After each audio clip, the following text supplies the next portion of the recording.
Mm-hmm. Okay. I gotta fuck with VoiceMod now, because for some reason that's disconnected. But I think it's work. Hello, everyone. Windows 11 decided to do a Don't. fucky wucky. Oh my god, guy who is the person is here. Yeah, Oh my god. he's there. He's here now. Everyone's here. Oh, the streamers never had more viewers. Oh. I gotta end this. I gotta give you the zombie voice. Hey, wait, what? I will turn off Hello, VoiceMod. people. No. You can't. You're infringing on my constitutional freedoms. Hey, chat needs to hear what's going on too. I don't know if they can hear you or not, but okay. So we're gonna start the D&D campaign in a little bit here. I gotta find the map. I gotta find the dock because everything's been set up last minute because Windows 11 decides to do a fucky wucky. I thought I fixed it until I turned on stream.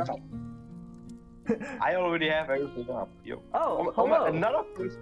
Oh my god. D&D is going on. I'm getting everything all set up here because I have none of the maps opened up. I have none of the docks opened up to keep track of everything because Windows 11 likes to do its own little fun thing, get mute everything, disable everything, pretty much disable my microphone so I have to plug it in, unplug it, replug it back in, and then reset the microphone. Okay, chat. You're the main character. Well, no, you're not because I am, obviously. Yeah, after you seduce the tavern, you kind of establish that you're the main character. Yeah, Windows. This funny thing is too, a lot of people do not have this problem with Windows 11. Like, not at all. Like the problems I go through is just. Yeah. The chat's character is a hive mind. Okay. That's the hive mind. Yeah. Okay, I got the dock opened up this time. I got the maps here. Now I just got to keep a track of where everything is at. There's OBS. That's you gotta open up the character sheet. Look at him. Yeah, lovely time. Alright, Alright, so last time we left off, you sent chat over here to take care of the town of Invicta, which I still haven't put on the map yet. Been lazy on that part. 4th of July was fun. So we have Rome here. Invicta down to the south of Rome, kind of that little small town in the middle of everything. Sheesh, we're strong. Oh yeah, you guys are... I rolled these stats too. Like, I actually got like a D20 die and rolled these stats, and you guys got freaking hell of stats.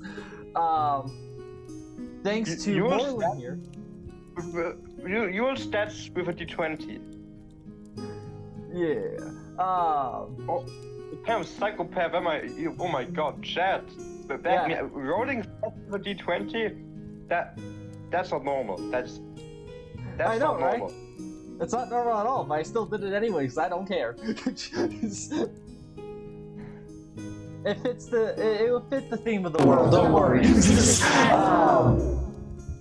Weirdo.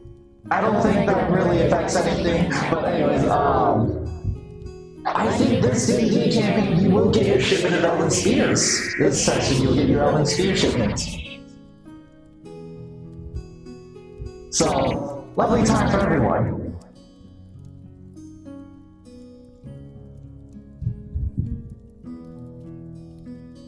Okay, goodbye, Zach. Bye, man. See ya. Alright, so I think... Never have viewers. Oh my Who god. should we start with? I think we're gonna start with you, Morlin, since you're right here right now, and we'll get to say the cool time while we're doing it. Chat is traveling with a group of people that you get from 2 Invicta. Yeah. Obviously, you're staying with me because I'm still the main character. Still the main character? Whoa, I'm saying that. Yeah, Wow. no, that's you.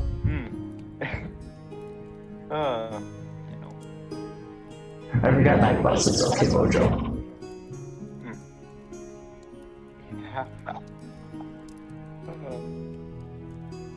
Don't make me disable VoiceMod for the D&D campaign. Actually, I couldn't actually do that, but... That'd be too much work. Anyways, okay. Okay then. All right, so Chat. Logan, please. yeah. Go ahead. I was gonna say, so Chat has already left with this group of people. You watched them, march off to Invicta with the small group of people that you assigned to them. Couple guards. You kept one of the few surviving clerics after the zombie incidents.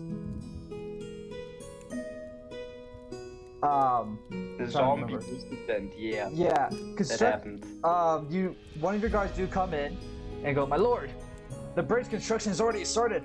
We'll probably be done with the project by next week." Yes. Perfect. That sounds absolutely splendid. I have literally nothing else to say right now. You have nothing else to do. You really have nothing else to do. Like, either from like that, I'm just. yeah, you're kind of That's just. just so good. Get more stones in my way, my man. This is way too easy. All right. No. I'm gonna throw 40 zombies in your direction to start. No, I'm gonna throw all of Bullock at you. Just a whole city flying across the sky. Okay, sorry. The day goes on just as normal, and off to the east, you see a lone rider quickly riding off, bearing the Armenian banner. Another lone person coming in our village. Oh, stressful of the last guy. The last guy already was a bad omen. Oh my god. Yeah, the last guy. Oh yeah, no. Yeah, one of you guys turned into a zombie, killed a couple clerics, maybe one extra guard. Yeah. He immediately rides into town, going that talking to the Armenian captain real quick, and then quickly running off. Like you don't even were able to pick up the conversation. It happened so fast. And the Armenian captain is like, "Man, gather your supplies. We need to get going quickly." Where? He looks over you. He's like, "Volek has attacked Armenia. We're holding off at the first castle right now, but it won't be long until it falls." Well, do I have support you? Okay, joking. Do I have? Do you need support? Let me come with you. I need something to do. Okay then, obviously I'm gonna support my allies. Yeah, the captain looks at you while everyone's all packing. It's like, "I will leave about 10 guys with you. I'm taking half of everyone. We're gonna go back to Armenia, see what we can do. Until then, just try not to get yourself killed." Obviously not. Him and his men get on the few horses that are in town and start riding off with after the lone messenger back west to avoid the main bulk of the undead hordes coming from Volek. It is your decision. What is your next course of action? Should you prepare for a conflict, or should you bunker down and see how things play out?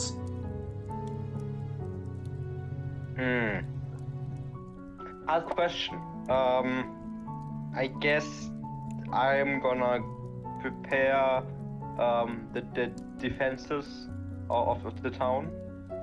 I guess that's best. The best you can do right now?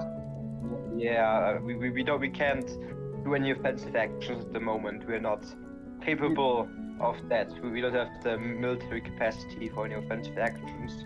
So all we can do is go into the defensive and hope for the least amount of casualties out of this whole situation. So we'll be preparing our defenses for a possible attack by the undead. All right. Yeah.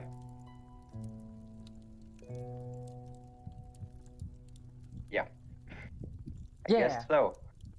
Yeah. So we'll be getting all of our weapons all of our people into position, getting, I don't know, like more stuff, expanding the moat, I guess, if we have time to do that, like get the moat to a better size, get the wall all nice and prepared for possible ranged attacks, all the classics. All the fun stuff out there.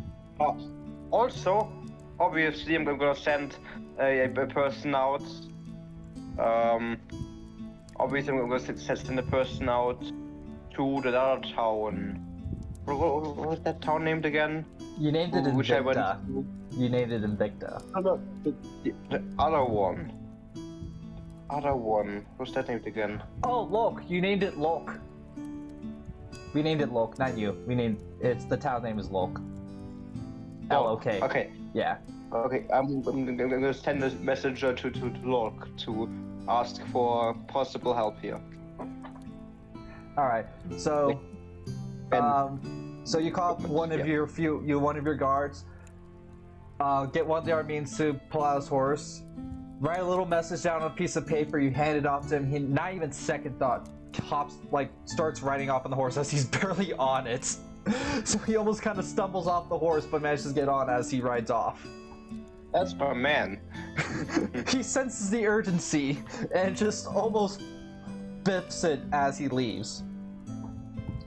All you can do now is wait. Now, we're gonna move on to chat. So, Ooh, chat. yeah, woo, Let's chat. go. So, chat. Like we said at the beginning, you have been sent from Rome to Invicta, which is that small town in the middle there, with a small contingent of people.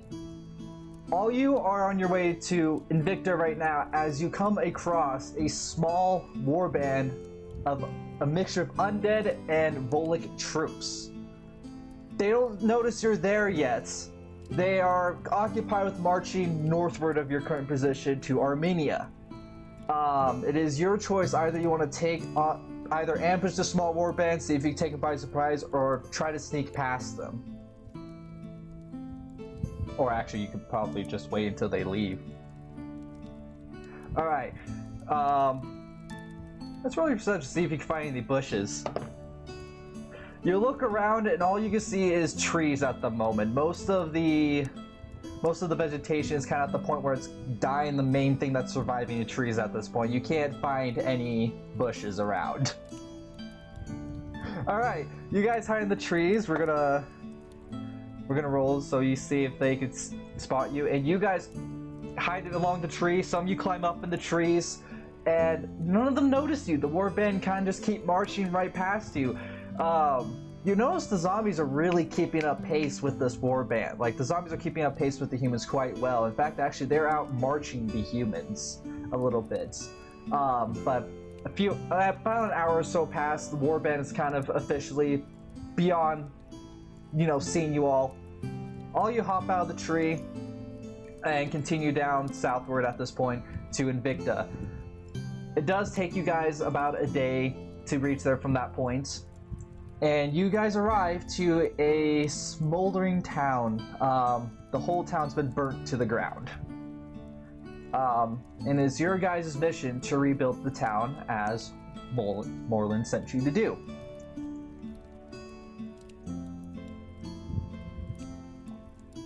So far, all you see is a couple bodies here and there, some bullet guard bodies from when Morlund and Chat was previously there.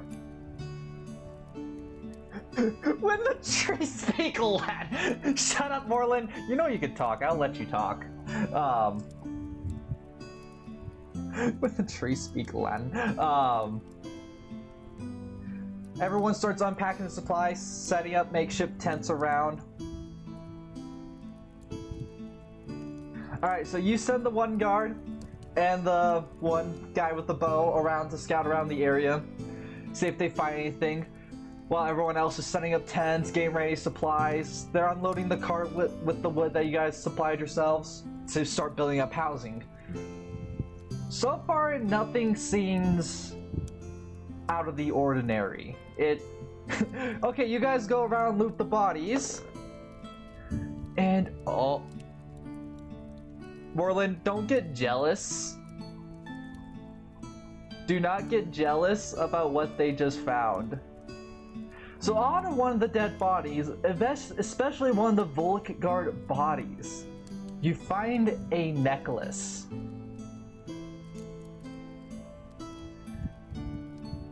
And you rip off the necklace. Let's roll your intelligence to see what you know about this. You absolutely know nothing about the necklace. You think it's like, ooh, shiny necklace, and you just put it on. You know, gifts that you always appreciated.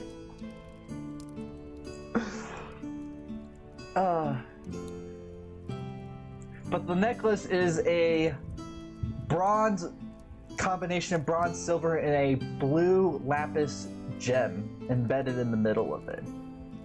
Some carvings in an unknown language is kind of carved into it. Still, you don't know where. You have no idea what this necklace does. You're just like, "Ooh, pretty necklace." Give it to someone that's smart to identify it. You go around town, start asking people, and one guy notices you showing off the necklace, and he goes, "Oh, I've seen that necklace. It goes to the usually the Elven Order has them on their soldiers. I don't know what's doing here, but that's all I know about it. I don't know what's the significance about it. It's just I know it belongs to the Elven Order."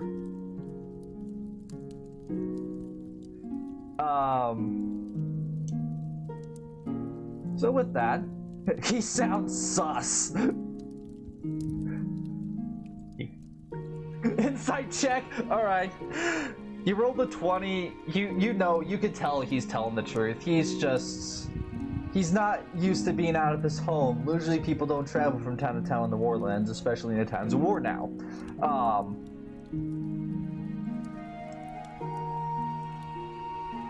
So I lost train of thought. Hold on, brain fart. I'm still tired from yesterday. Okay. So things kind of continue as long as well. A couple hours later, your guard and the bowman you sent out with him come back into town and like, "Sire, we have found a castle to the west of here. It doesn't look manned, but we can't be sure. Last time I checked, it was under Volok's control. I don't know if any men are still stationed there or not, though."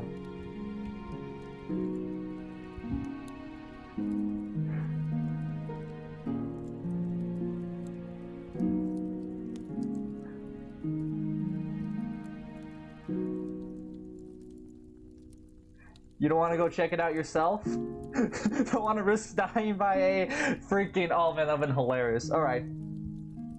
So you send the guard, the ranger, and a couple extra of the people that are building the town out there to check the castle. They should be back in a few hours, right? Yeah, they should be back. Town's kind of started its progress. You guys always got like one frame of house set up, another house kind of already building up its walls. You guys are really putting the work into this place. Until... Let's actually roll, see what happens. Okay. To the south of you, you see a small caravan showing up. This caravan's... You know, caravans usually frequent through here. The small caravan showing up. And the guy... guard up! The caravan leader looks at the whole town, all of you, all confused, like, "I didn't know there was people still here! I thought this town was burnt to the ground. Everyone just straight up is gone. I thought this was going to be a safe route today. Didn't expect anyone to be here."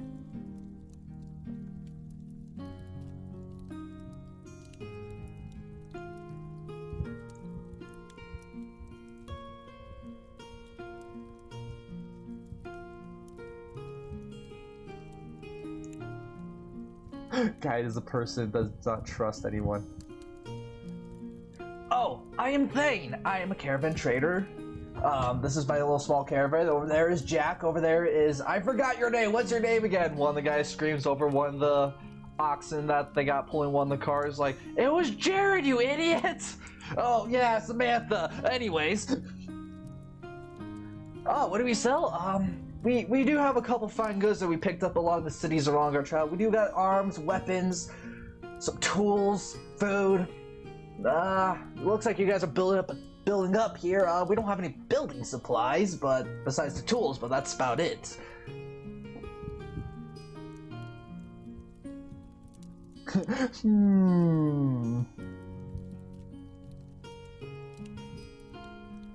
Tools and food, how much? See, if you want to feed this whole town here, food... we'll give you enough food supplies to get you through a week, maybe for about 50 gold. The tools, I could do part without them. We could probably do 15 gold. It's such a scam. I don't make the prices around these parts. As I can see, you don't have a farm. Oh, we're gonna roll your intimidation then. He backs up a little bit, but his other two guys... Shh, let's steal. Okay, he steps back a little bit and this caravan boys start, pulling out their weapons. And he says, whoa, don't get hasty now. You know it's against the laws in these lands to attack a trader, right? It may be a lawless land, but they have rules against attacking caravans. Caravans are their lifebloods around here.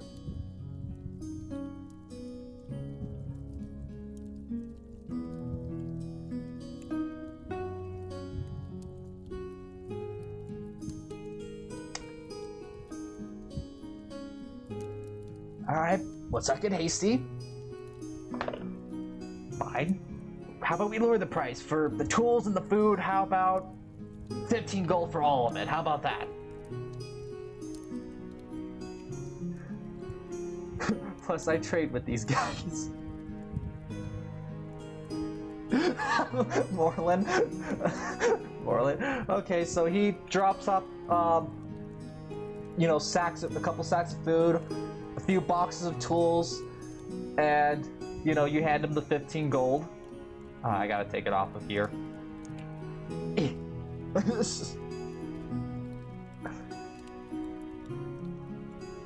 Oh, you give him 1 gold as a tip.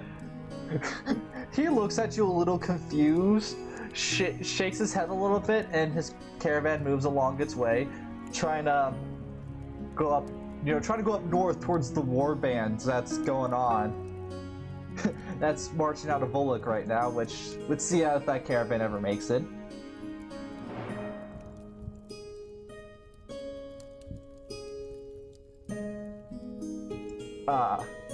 Other than that, things are going quite normal. Few hours pass by though, and the 4 scouts that you sent haven't reported back yet.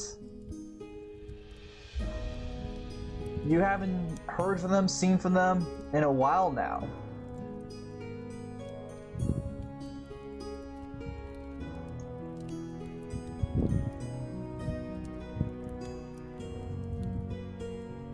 There's not gonna be a Volok anymore. Hippity hoppity, Volok is not my property. Anyway.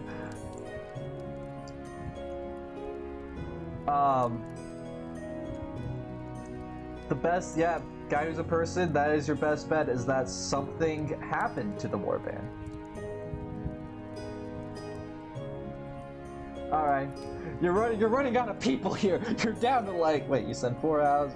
You're kind of down you're down a handful of people continue to. Okay, you can have everyone keep working, set up a couple people to keep lookout, take 4 more people and march off to the castle. The castle's only a few hours walk away from you, so you walk for a few hours, and high among the hills, looking over the castle, there's a castle. You look over at the castle, see it's just pure cobblestone rocks slapped together kind of castle, but you don't see any signs of anyone. Castle's also on I forgot to mention, the castle's on a really big hill incline. There's only 2 roads leading through the castle itself. Stealth to the castle. Alright, let's roll your stealth. You made all the noises in the world. You rolled a 1. You were making all the noise hey guys, are you in the castle? You haven't reported back yet, as you walk up to the castle. But add a backflip to the roll. Alright, you successfully did a backflip on your way up. You did a full backflip with all your gear and everything. You're the 4 guys with you just look at you what the hell is going on right now? But you entered the castle itself, the gates are open. No one's even at the gate. You walk in, the castle is empty.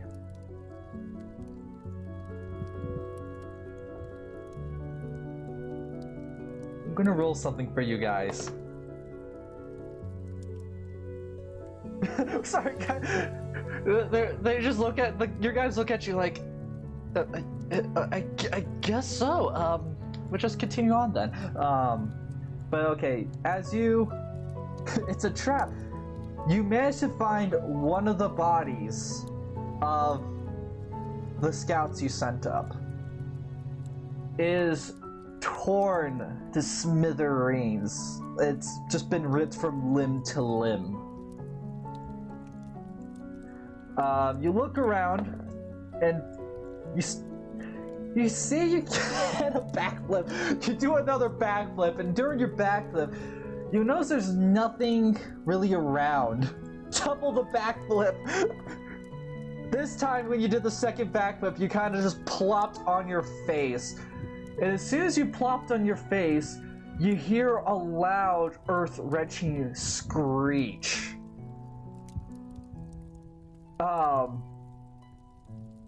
It was coming from inside the keep itself. You want to attack it. You want to attack whatever is screeching inside the keep itself. You don't want to see what it is first. Shake it! Shake it! Whatever it is, shake it!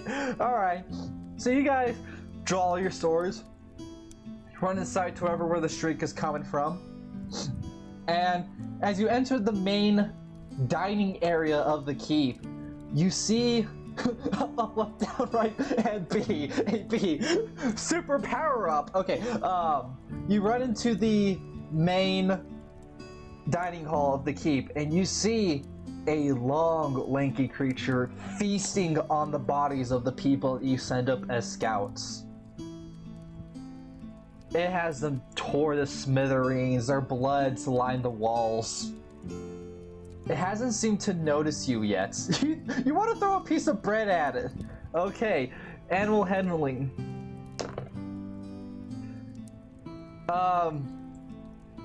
Yeah, you carefully walk up to the creature with a piece of bread. And you want me to roll to see if you throw the bread at it? Spook it. All right, we're gonna poop it. As you get close to the creature, it doesn't even notice you. You're able to get right up on it and actually stab it with a sword. You go for the swing, and you hit it in the back. Let's see if we can do a saving throw on this guy. This guy has a... Alright. So you manage to stab him for 6 damage. But he is able to quickly react and throw you, smack you, like, say a quick turnaround and smack you off to the side. It still somehow worked. This monster is me in the morning. It launches you across the room, doing 4 bludgeoning damage as you hit the wall. So we gotta change it to 48. Your men are petrified. Most of them start running, and one of them knows what you're fighting, and as he turns around and runs, he goes, "It's a Reikling, run!" and just bolts out the door. The Reikling stands about 8 feet tall on its 2 legs. Scream out another screech that just hurts your ears. Oh, you want to know the history? See, let's roll if your intelligence. Okay, you know quite a bit of history of a. I'm gonna get a cowbell after we're done, dude. Okay, so you know the history of a Reikling. The Reiklings are very few in numbers in terms of creatures. No one knows their original existence. They just kind of appeared in the world out of nowhere. But they are fast, strong night hunters. Most towns have been completely cleared out by just one of these things. even the Yovan Order has a pest problem with these things, and they have never done well fighting against these things. Even the strongest military, the Yovan Order, has been wiped. Armies have been wiped out by these things. But you do notice it's very strange for them being so far south. They're mainly north, closer to the mountain regions where they're more comfortable in their climates.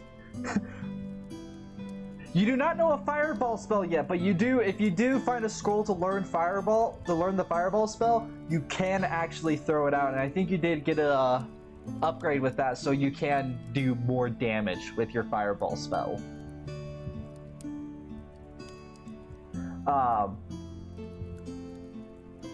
Anyways, the creature is more distracted with the men that are screaming and running away, and it gets ready to pounce on them.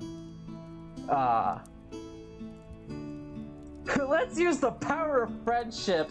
Stab! You go in for another attack, you have your shield in hand, your short sword ready. Oh, you do have a couple of pilums to throw at it too if you want to throw at it. You can use the pilums to probably pin it if you know, hit it. Climb, stab, throw! Backflip! Alright, you do another backflip, shield in hand, and you tripped on one of the tables still left in the room and roll over, but your sword manages to clip him a little bit, doing 4 damage. The creature is astonished by this because it was distracted. It kind of jumped back away from you and quickly looked at you. You're the strongest legion I have ever heard of. Morlin. His stab. Well, before you get stabbed, the creature retaliates against your attack and immediately lunges at you. And it also gets stuck on one of the tables in the room. It literally trips on one of the other tables in the room and does a barrel and just rolls into the wall. You take this opportunity to stab the creature. And you hit it for a 20. Alright, that's not the right dice I need to throw. Actually, this is the right dice I need to throw. Okay. You hit it for 10 damage. You hit him for 10 freaking damage. Woo! You managed to hurt this creature. It is limping now. It is limping. It tries to just go at you for one of its swipe attacks, see if it hits anything. It also hits you for a 20. It hits you for a 20. But good roll for you guys. It only hits you for 6 damage. Man, if it was any higher, you guys would have been fucked. This thing could actually take out like 12 of your health with a max crit roll. Retaliate now. All right, so you go back and try to chop off his arm. Ooh. You managed to hit his arm, but he also counters your attack and knocks you back quite a bit. You do 1 slicing damage to the creature. Quickly gets back up. Still a little limping, but doesn't stop with his relentless attack. Just in a blink of an eye, it leaps directly at you. And you, it rolled a 16, but if you guys can get a 17, you guys will dodge this. You guys got a 20. You guys rolled at a 20. Roma and Invicta, kill this thing! You guys rolled 20. Since you guys rolled 20, I give you guys a free attack throw on the creature, on the Reichling. You hit it. You actually hit it for 2 damage. You can dual wield. You can dual wield the 2 short swords.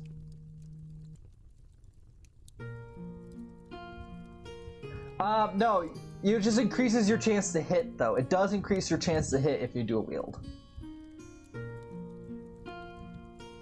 by like 1. And actually better off with a longsword. Like Moreland has a bastard sword, which is a long sword, so it gives him a +2 in reach. No, +1 in reach as well. So I mean, dual wielding is just as effective as having a longsword.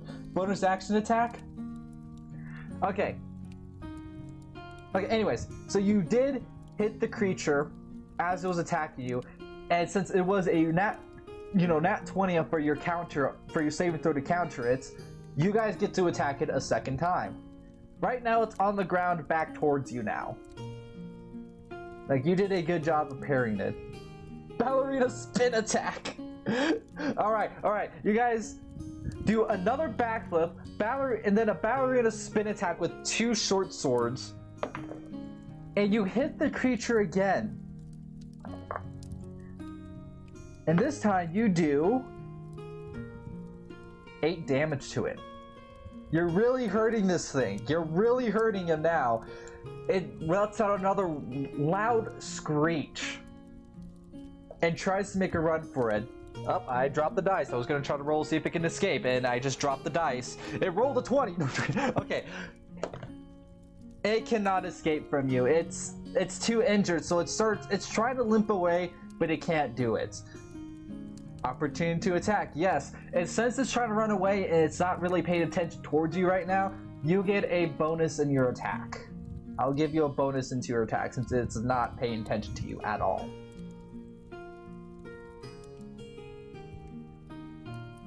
So, you come in and finish it off,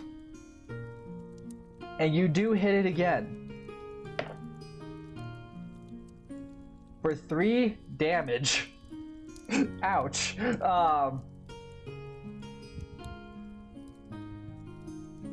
But with that, the creature it's too weak to even stand. Like, it's barely even, like, it's bleeding out on the floor now. It's still alive, probably still poses a threat, but it's lying on the floor bleeding out on the doorstep.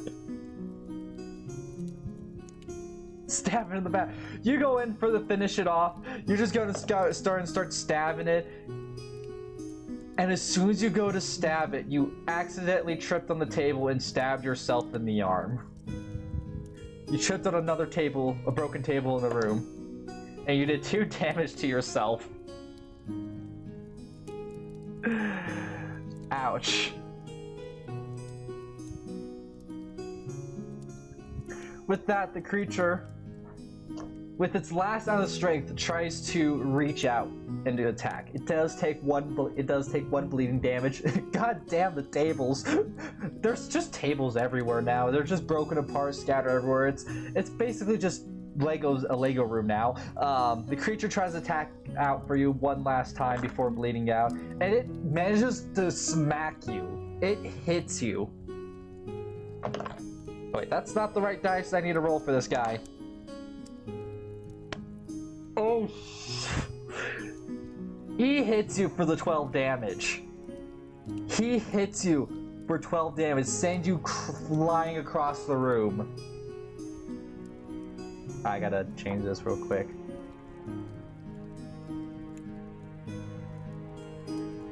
So you'd be down to 28. Okay. Owie! But with that, the creature finally bleeds out, finally falling unconscious after its last act of defiance. Jump attack the body! You guys go in for another attack on the dead body, and you tripped on the body. You trip on the body. Stomp it!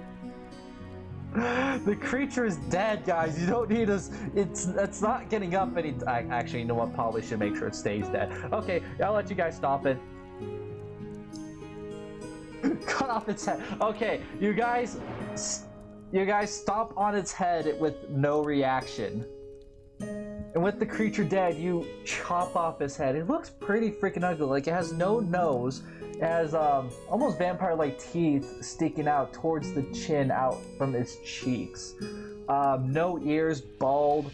Almost kind of looks like if you would able to take out the eyeballs, you could use it as a bowling ball, pretty much. As you walk out of the old castle throne room, Can we drag our companions back to the village? Voldemort looking at us, that's the best way to describe it. This is a chance to establish dominance over your men. You walk out of the main keep yourself and down the castle pathway, and as you walk out, the 4 guys that were originally with you are staring at you in awe, watching you carry the head of a Reichling. Let's drag him by the ears. You use the leather harness that you have to hold your Pilums to latch on the head of the Reichling onto your side, and you grab all 4 of your men by the ears and start dragging them. Let's roll your strength. They do puppet fighting. You have a bit of a struggle. Instead of a few hours taking it back, it almost takes you most of the day to walk back to the town of Invicta, Invicta. But when you arrive, all the townspeople have built up about 3 houses at this point. They ran out of building supplies halfway through the 3rd house, so you got like a house with a roof and half walls. You can peek over the walls though, so if you get like a couple boxes and set them up, you can use them to peek out and shoot at people. So there's a bonus in that.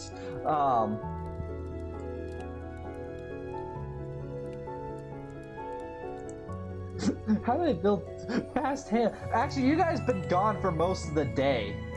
You guys been gone for most of the day. They've been working tirelessly to build these houses. But as you arrive back in town, the townspeople noticed the Reichling's head on your harness. And one of the town villagers walk up to you and is like, How did you kill that thing? That's impossible, those things are unkillable.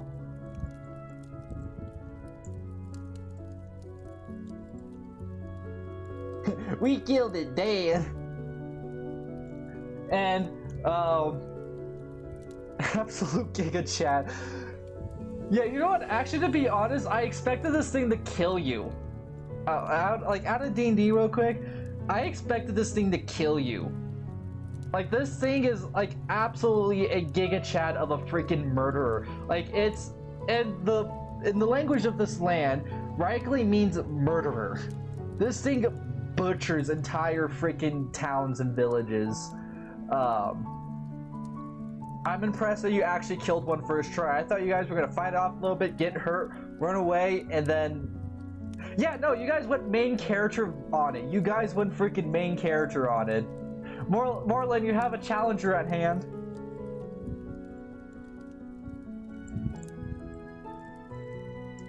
But anyways, the villagers start cheering for you for killing a Reichling. They start cheering and praising you. One of them does seem a little skeptical though. He walks up and like, how do you even kill Reichling? They don't come this far south. Huh? That's impossible. Nothing's unkillable in these lands.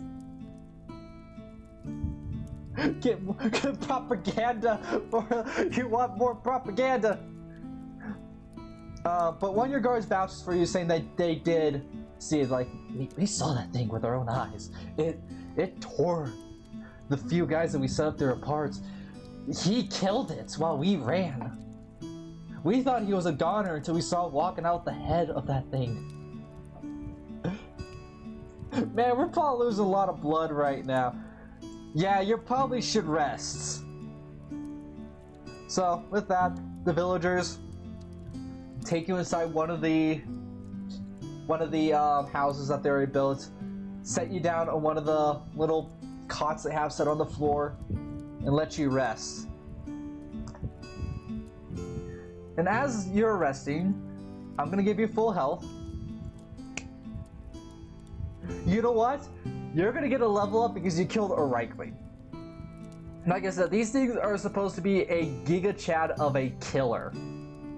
And you guys killed it like it was a freaking bear. So let's see what you get on your level up here. Okay, so we got that.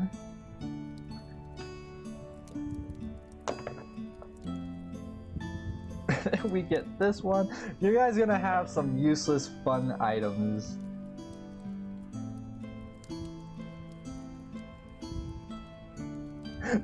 Well, you weren't involved in that fight, Moreland. If you weren't involved in that fight, I'll probably give it to you too. Alright, so you guys will get to level up 2 magical trees and 1 skill level, which the magic trees are kind of useless with you. I rolled the wrong dice for the magic tree area, so you get that one. That one. Oh.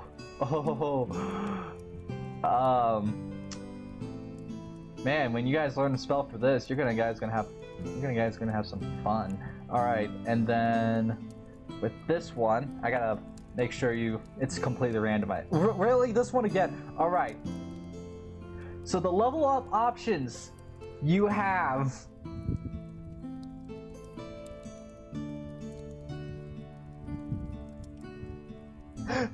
Well, it's completely randomized how you guys level up. Okay, anyway, so what you guys can level up right now is your Constitution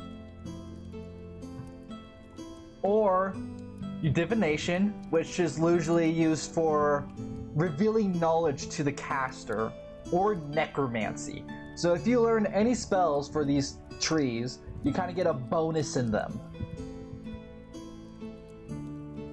Necromancy! Alright, so you choose Necromancy. So if you ever learn a Necromancy spell, you do get a bonus in casting it. So you're less likely to fail. And as you level up more, it becomes stronger.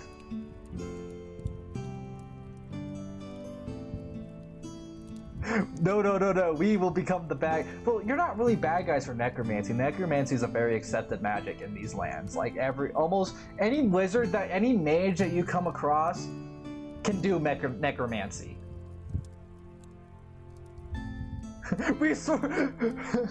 You're the chosen one! You're supposed to destroy the undead, not join them! We will we will fight the undead with the undead. Fight fire with fire. He does got a point.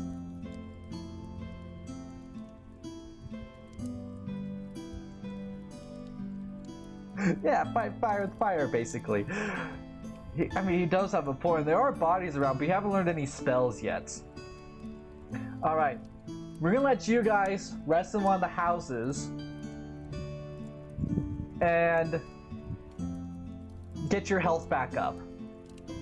Since you're gonna get a full night's rest for you guys, could feed them their own medicine. We're gonna get you guys' health all the way back up to max because your guys gonna get a full night rest. While your guys are sleeping, we are gonna switch over to Moreland and Rome. Let me just change this real quick. Roma. Okay. Roma. Yeah, Rome. Rome. Well, I mean, Rome and Roma are both accepted. Yeah. Rome is just our English version. Okay, anyways, so... Well, so, do I perhaps see any traders on the horizon? Okay, so it is beginning to become, pretty late, early in the night. The moon's beginning to rise off and rise up. People are... Where's the caravan? Okay, your people, the Armenian guards that were left in town are on constant watch. They got their own rotation going out, and they're on constant watch for undead hordes. A couple of the Armenians have seen a few Bullock scouts here and there, riding around the town, but so far no advancements in your general vicinity yet. And of course, off in the distance, and towards the east, you see a caravan showing up. And some of the Bullock scouts are leaving it alone, letting it do its thing. Anything happening in the west? I sent a person out to deliver a message. Anything from that front, or? Alright, so your messenger comes out, and he immediately turns around and runs back. And it's one of your guards, correct? Or one of the Armenians that you sent out? Yep. One of my guards. Alright. Total loyalty. Yeah, he runs back. He's like, they got your spears. They got your spears, man.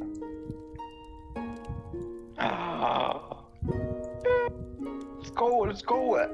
Elven spears, let's go. Okay. As you're cheering, the caravan pulls up, and the guys come like, "Hey, how's it going again? We got your elven spears here. These things were not easy to get. I'll tell you that. Apparently, there's some turmoil going on in the elven cities right now. Might be a civil war soon. But we got your elven long spears. With the gold that you gave us, we're able to maybe be able to get. Let's see. Let me count this box shape in here. 1, 2. Well, wait. Logan. What? You remember how the deal was, right? What? Logan. Do you remember the deal I made with them? Yeah. I hope it. Yeah, I think you give them some gold to buy some spears, and then you give the rest once they deliver you the spears. I gave them 100 gold, then they deliver, and then 100 more once on arrival. Yeah. Yeah. He managed to get you 70 elven long spears. 70? Oh my god, that's a lot. That is a lot of spears, my guy. We're gonna cut up some grass and try to harass. The best spears in the land or something? They like are the greatest? They are the best spears in the land.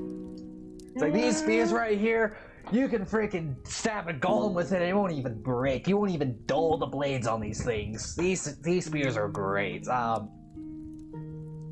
And cheap, I give him the 100 gold, which I promised. He shakes her hands like, it was a pleasure doing business with you.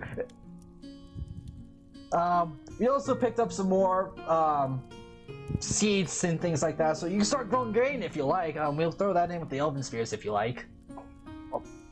Perfect, please. That'll be just perfect. And I have another order. Already, I know. Oh, well, this is a very good deal of trade business we got going on here. What's your another order?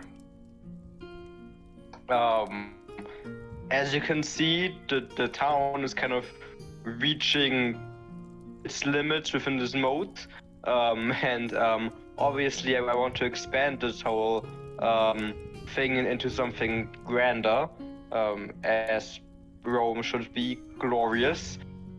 I need stone. I need a lot of stone for expansion. New houses, wells, a castle maybe, walls. I need so much stone. I'm sure you, as a great businessman, know where to get good quality building stone, right? He thinks for a minute, is like, there is a couple places I can go get stone that's near here, but the best quality stone is probably with the Helen Empire. Probably closer to Dragon's Refuge.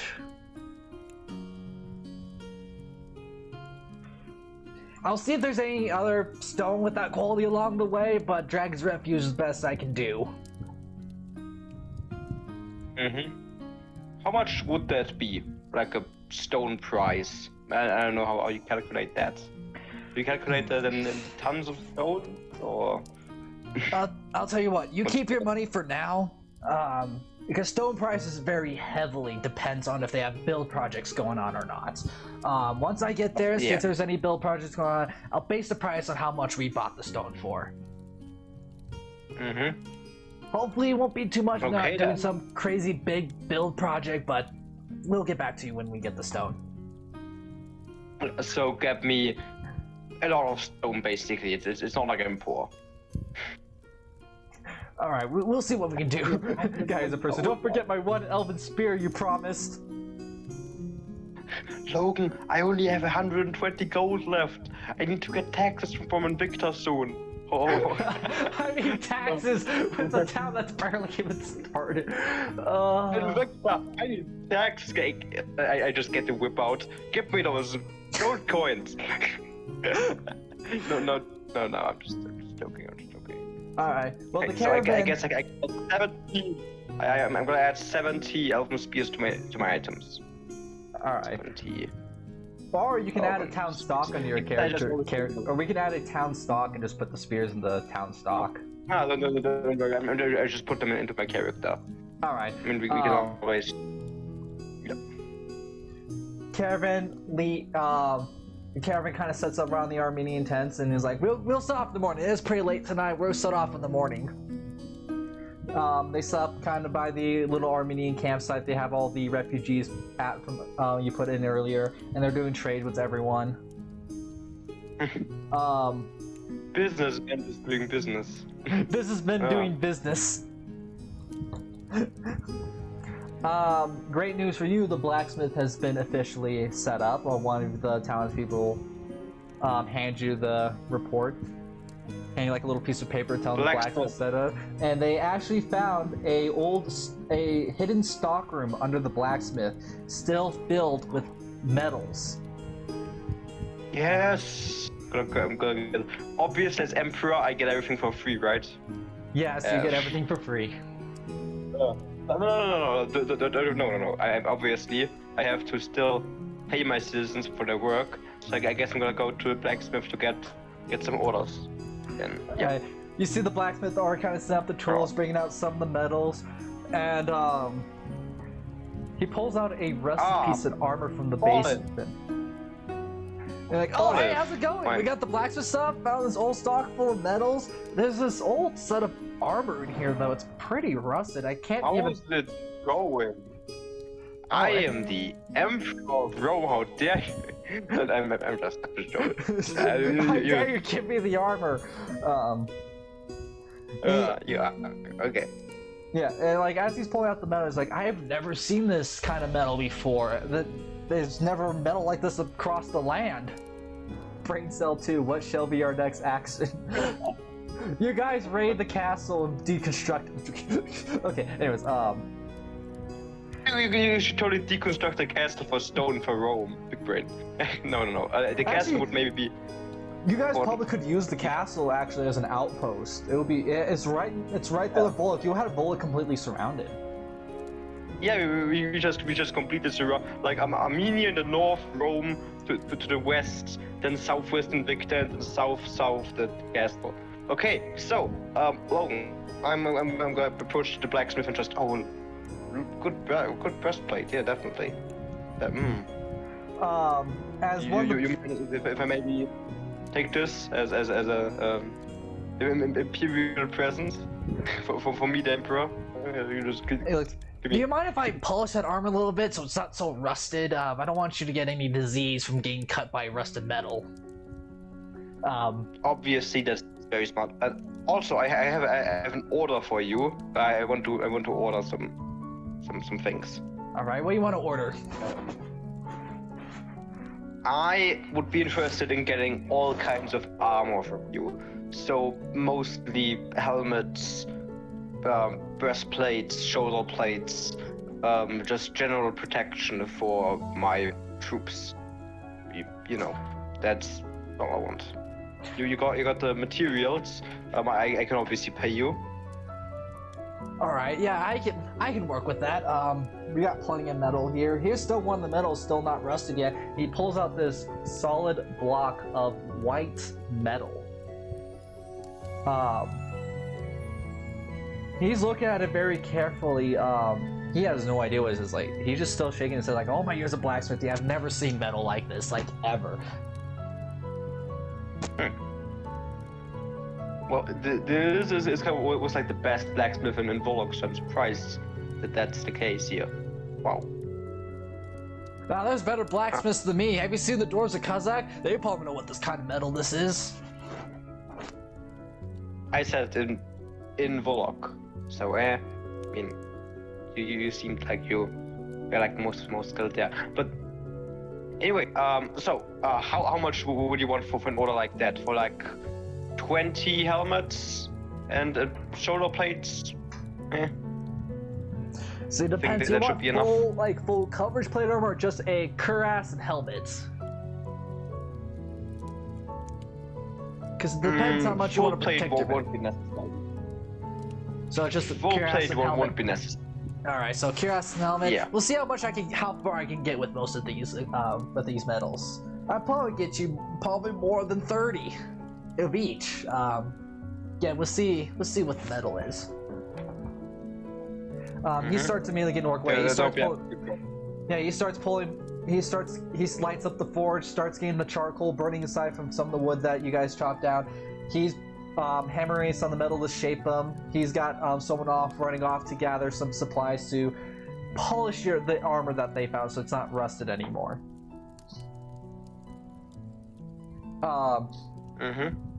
One of the Armenian scouts right in the town looking for you, and he's like, Chadius, there's a man requesting your presence. He's kind of off the road to the east with a small party.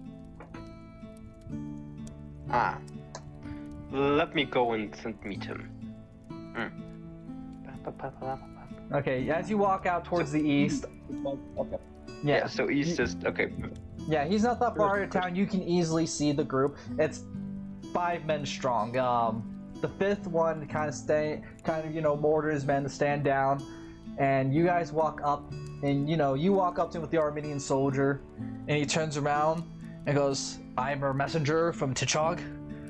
The lord there, Abraham, wishes to make alliance with you. He understands the threat of Bullock and how well you've been doing against him. Legends about you have spread far and wide across the land, so he only wishes his best interest if he makes a small alliance with you until the threat with Bullock has been dealt with.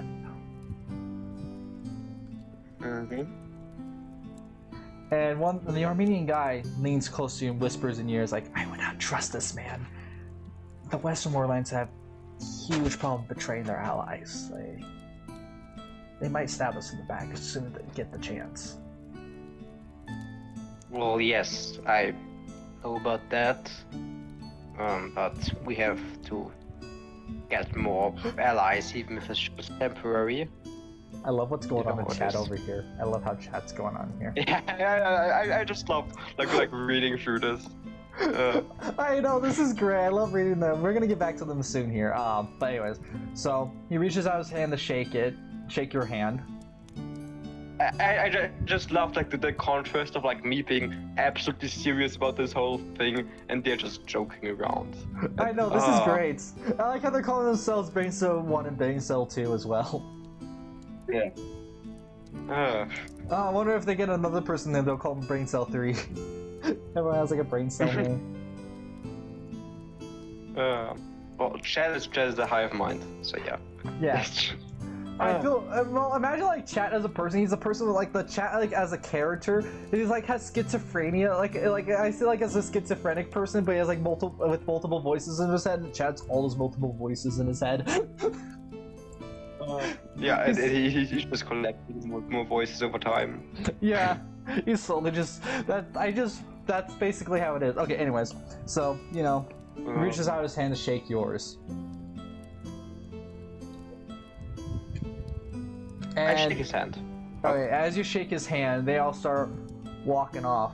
One of the guards with him kind of gives you a stink eye. He's a pig person per se. He's got a few of those bottom tusks kind of sticking out of the bottom of his mouth next to his nostrils. But it's a pig person, which is interesting because they are a very rare species in the land as well. And he turns around and marches off with the other 5 guys in there, just walking off. But with that, you secured yourself probably a temporary alliance with Tichog. Yep, and eventually I will just integrate them into Rome, obviously. Eventually, once they betray you. Rome has no allies. Rome only has Rome. What about Armenia? Well, Armenia, or do you just mean another province? They're just another province. Guy, as a person, you are part of Rome. You're part of the Roman Empire, so... You're not allies, you're subjects.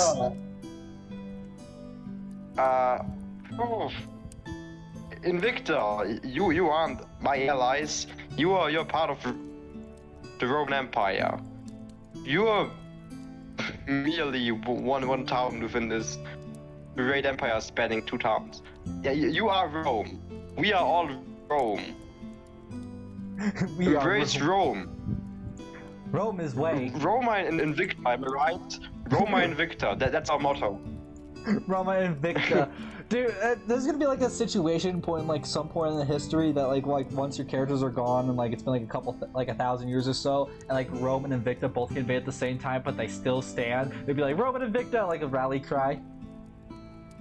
I'm still standing. Okay. Okay. But with so that- I guess I have a little thing going on. I need to go and go bring that one elven spear to Invicta. So you're gonna bring that? You want to bring a couple spears or just that one spear? Okay, I'm gonna go ahead and bring them 10 spears. I know I'm such a great emperor. Plus including so 10 spears, and in addition to that, I'm gonna bring them some potatoes and grain and like whatever else we have. You probably should So bring they can make more their own- wood with you too to give them more building supplies so they can keep building up that little town of theirs. Since there's not a lot of trees there, there's very few trees and far between. You don't have to send anything to Rome. Don't worry. I'm gonna come down to Invicta personally. With no less, just that alone, just like sending this. Just ahead with no context. Which I love chat going. I love chat just over here, just doing their thing. Okay, I'm gonna get all of those things set up, and then I'm gonna grab some of my soldiers and head off to Invicta to bring them 10 spears and a shipment of like foods and plant stuff, so they can actually make their own plantations down there. All right. Yay! So you gather up your supplies and you know, have your townsfolk build another cart. Pretty much, they have to build a brand new cart because the only cart that they built was in Invicta right now. So they had to build a whole new cart for the supplies.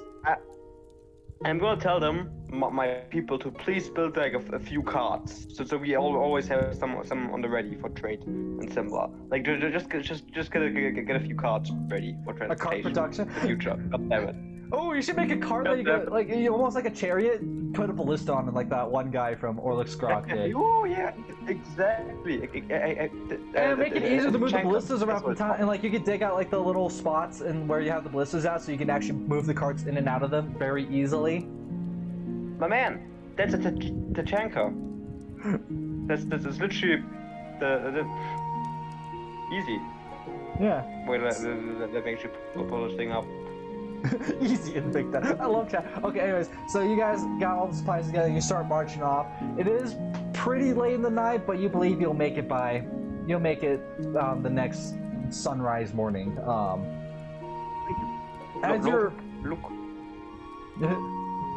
But as you guys are marching along, you start hearing noises along the trees, moving around real quickly.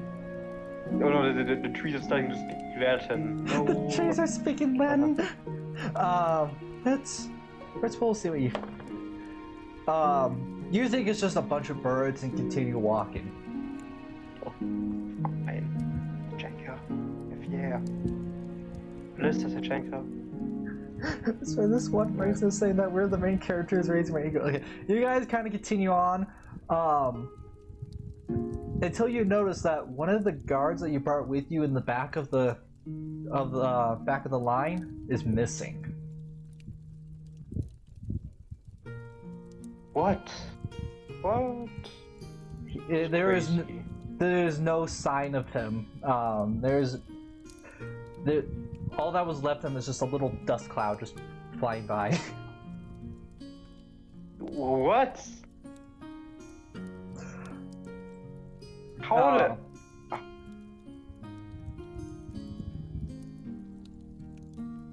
Birds, man. Okay. Birds. I guess I just met like the actual main character. Oh my god. He's just but you so your caravan kind of slows down a bit to look around for this missing guy, because you know he probably could have just used the bathroom without telling anyone. And as one of your people steps off the caravan, something leaps from the tree out of the darkness into one of your guys. Just let's roll. Your guy manages to block the attack, though. He managed to impale a sword and throw it off. Didn't kill it, but it's hurt it quite a bit, but it's not determined to slow down. He did do 4 damage to it, though. What is it? And you realize What the hell is that?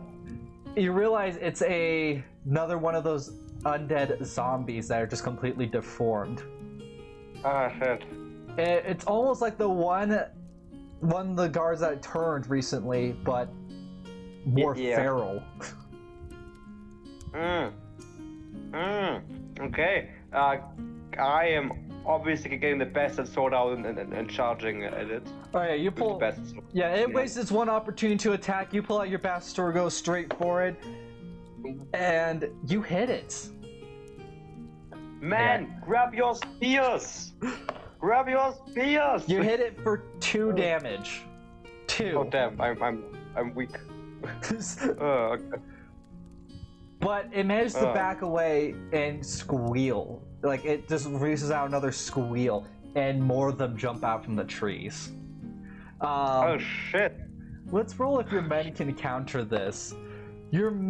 Some of your men were able to counter in time with the Elven Spears. Some of them pull out the Elven Spears, and the zombies impale themselves on the spears instantaneously. But a couple of your guys were not able to get out in time, and 3 of them have already fallen to the undead hordes. Just getting torn to pieces. Oh my god! That is their action. I'll give you your turn for the action now. Mouse! Help us! Oh my god. Okay. Okay, I just, oh my god. Can I two-hand Elven Spears? They're too big to two-hand. Well, no, they're not too big, it's just that, it'll be really hard to dual-wield 2 spears. Aww, damn. They're kind of best being held with 2 hands or with a shield. Yeah. I guess I'm gonna switch out the bastard sword for a spear. Alright, so you pull out a spear, you pretty much get, bonus, a huge bonus in hitting and a huge bonus in attack. Wait, how many spears have I given to my men? For my items, item-wise, because I've reduced 10 because they're going to Invicta, then 1 because that's what I'm equipping, and how many else have I given to my men? Right now you have about 10 guys with you, 4 of them are already dead. 10 guys with me, so only 6 spears reduced, because I can just pick up the spears from the other guys, I guess. Yeah, you can pick up the spears from the dead guys. They're perfectly fine, you can pick them up. Okay, so you pick up the spear, and you want to go attack one of the ones attacking your men, or the one that's next to you? I'm gonna go attack one of the ones which is attacking my guys. Alright, so you see one of the undead is gnawing at one of the guy's spears, really trying to, bite out his throat. Yeah, I wrote that for you to just like come from the side and stab that thing through the head. Okay, with your bonus reach, you rolled a 23. Yeah! This is the strength of Chatius. The strength of Chatius. So you come into the zombie, and you just instantly killed it. You stabbed the zombie right through the heart with the spear and chucked it off to the side. Nice. The guy that you just saved responds with attacking another zombie that's attacking one of your guys. And he hits the zombie too for a 20 with his bonus. And it just goes down the chain, like this guy kills that zombie, then that guy kills the next zombie. He didn't kill. He managed to lop off. He managed to stab through the zombie's shoulder and pretty much remove its arm, and the zombie backs off.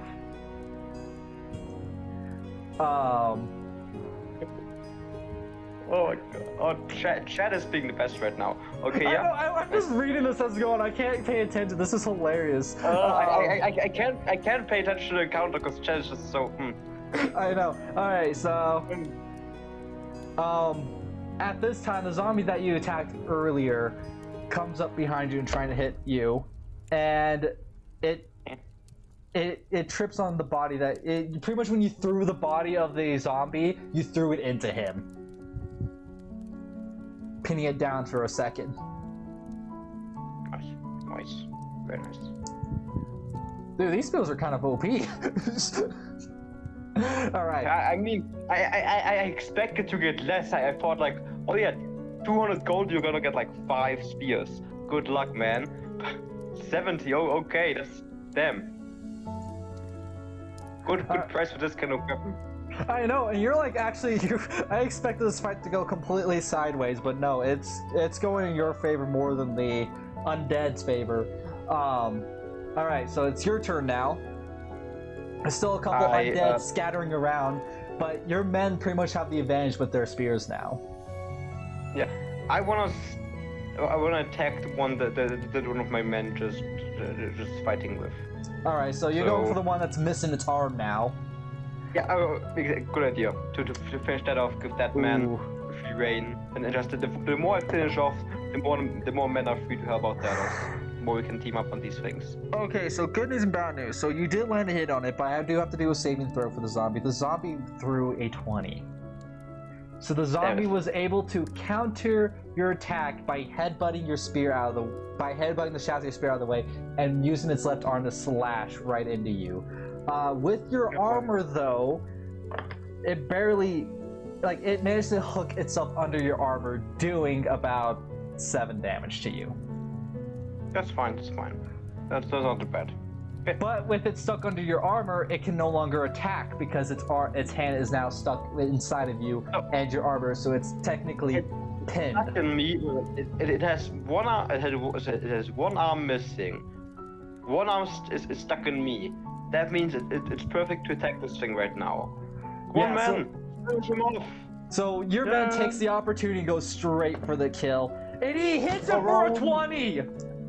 And he literally just instantly stabs it straight into the ground. Not even, just no resistance. The hand kind of comes out from around your chest plate.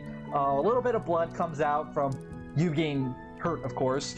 But the zombie is dead on the ground. And with that, the zombies realize that this fight is going nowhere. They try to pull a retreat. The zombies are thinking? What?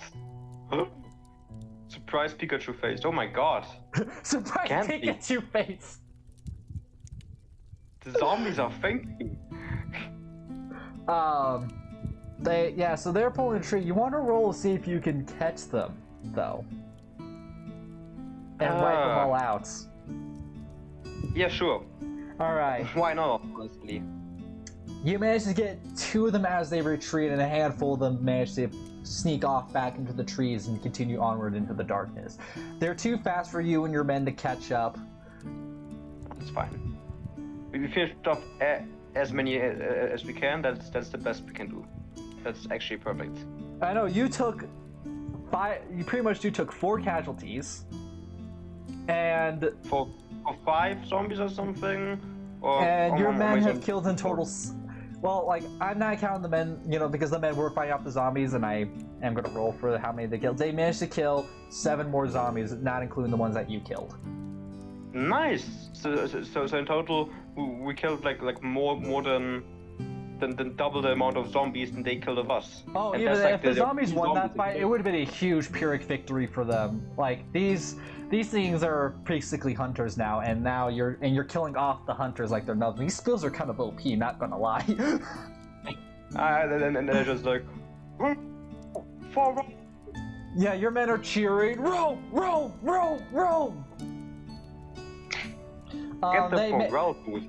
Yeah, they managed to collect the spears of the men that died. Unfortunately, they couldn't collect the spear of the one guy that disappeared, sadly. So they managed to only collect 3 of the spears. And you guys continue on your adventure. Okay, so I am left with 52 spears to spend freely. Because I have 1 for myself, other ones for my guys, then 10 for Invicta, 52 spears in total, which I have left to give out. I'm just gonna give 52 spears to the Armenians.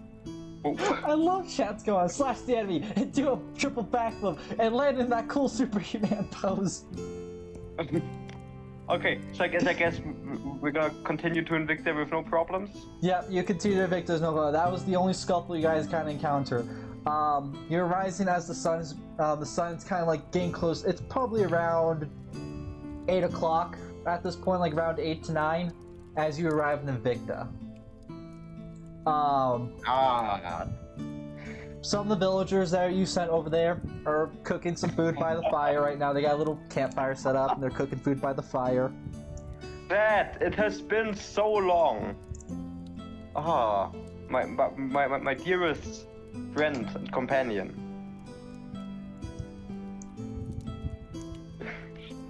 Whole guy who's a person. Welcome to Invicta. To the left, we have a head of an unkillable beast, and to the right, we have some quickly built houses. Yeah, you look, guy who's a person points over at the head of the Reichling that he killed. Let's roll your intelligence to see if you know what it is. Oh, you clearly know what the hell a Reichling is. You know what that thing is. Oh my, that's very impressive, chat. That must have been quite a hard fight. Wow. Incredible. Chat, I am so proud of you. You sound like that parent that's like talking to their child when they draw a picture of a box. Yeah, chat. What brings me actually, so I have, and I I gesture towards the cards. I brought you some seeds to plant, some potatoes to eat maybe, or plant as well. And I was very generous. I have, just for you, chat.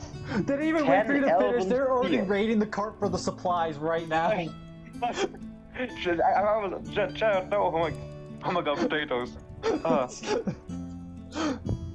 Yeah, they didn't even wait for you to finish. They were like, them and the townspeople were already like unloading the car. Chad here is eating the potatoes raw. Just, you got rations. Highest quality elven spears. Let's give Chat one of the elven long spears. Yeah, okay. So, one elven long spear for Chat and the 9 others who get you to a man or whatever. These are extremely high quality. Very cheap, great quality, best of the best, I can tell you. Edible spears? They're not edible. Not edible. Not edible. Not edible spears. But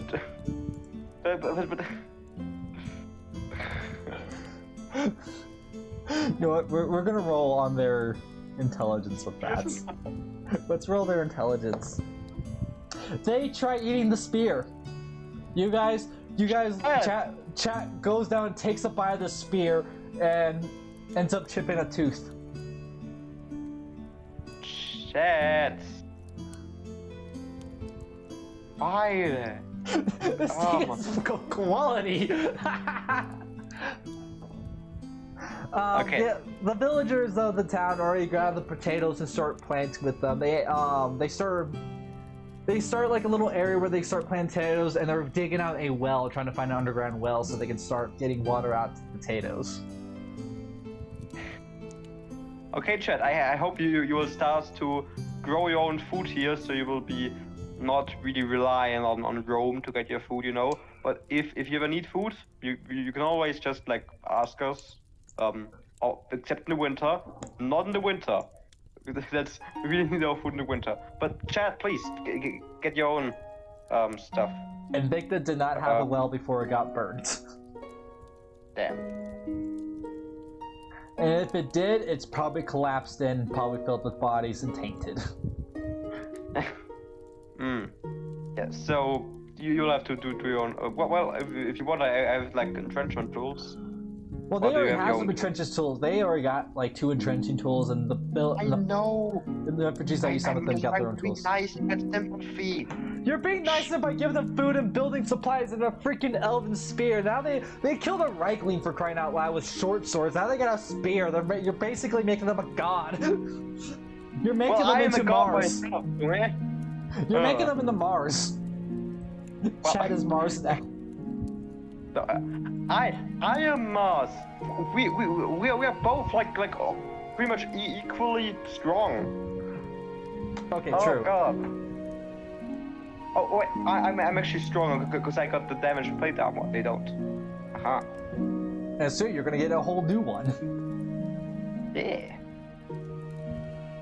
Mr. Emperor Man Guy, can you get us soldiers that we could train the villagers? I sent a guard with you, didn't I? He's dead. Train guards. You, obviously you need armor. 50 gold pieces of you're gonna remove 50 gold pieces Yeah. of their gold. I gotta do it. Where's the Google Doc?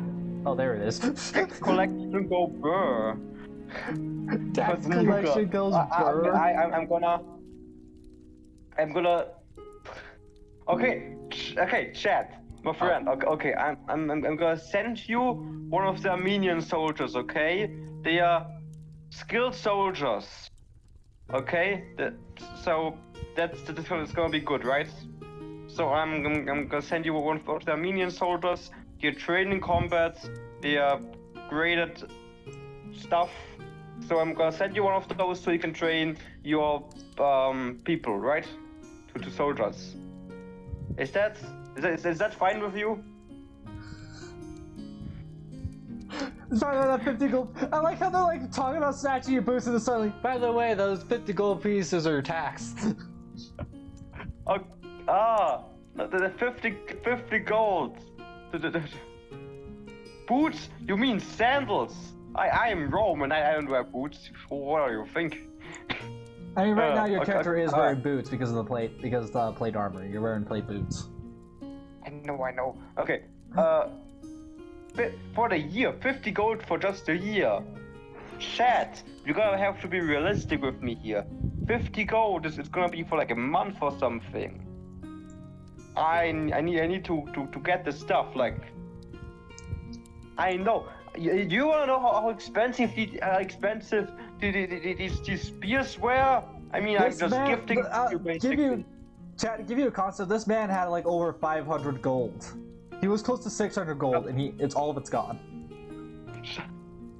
I used that gold for expensive stuff, okay? Important stuff. You spend too much. I'm the government. I'm supposed to spend too much. You sound like the US right now. Don't spend your money on a freaking artificial robot that can do Fortnite dances. But I'm the government. I can waste my money on that. Okay, chat. What are you suggesting? I mean, 50 gold is not really the. Yeah, it's not really the right amount of taxes. Oh. Bargain, haggle, do the correct thing. For a year. Come on. Chat. You can't roll. This is actually human interaction. You can't just roll for that. I mean, you could That's roll. unfair. You can roll. But that's totally unfair. If you just roll for stuff like this. Come on. Let me. Okay, Yeah, so I'm letting you guys do your whole thing though. I'm not rolling for this interactions. Chat. You know how it is. I need the gold to get my city, to get your city set up. You know, I need the gold for expenses. Lots of important expenses. I'm not wasting any of it. I'm trying to get taxes from you. Chat. Proper taxes. That's important. That's pretty important. Okay? Love how they just got But we need. Okay. I'm gonna come back in a month. Okay, chat? And in a month, I'm gonna ask for another 50 gold. The month after that again. And I'm gonna see how your town does. If you do really well and expend really well, then I'm gonna like get more taxes from you, you know, because then you're gonna have more. Come more. Okay, guess I'm gonna come every week for 50 gold then. Is that bad for you? I'm gonna come each week and want 50 gold. Okay, I'm gonna get you wooden building materials. He brought you some wood Fine. already from the town with the elven spears Yeah. and potatoes. Your people already loaded all of it Oh up. my. Okay, okay, nice. Thank you. Okay.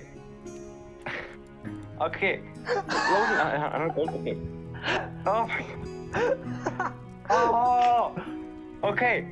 Chat, you're gonna get food, and you're gonna get wood, and I'm gonna give you just like wood and food and all that you need. Okay? I'm gonna get all of that. Okay? Perfect. Wonderful. Very wonderful We are indeed. the same country. We can't just like we are you're part of Rome. Oh yeah, Civil War, exactly. No, you This is how the Eastern and Skip Western my Roman guy. empires are formed. stop trying to be chaotic evil. Why is Guy, who is a person, the reasonable one here? I don't know, he seems to be kind of agreeing with all this too. Oh my god. Okay. Oh, may Mars help me, please. Don't have the map for now too. Okay. Okay, so.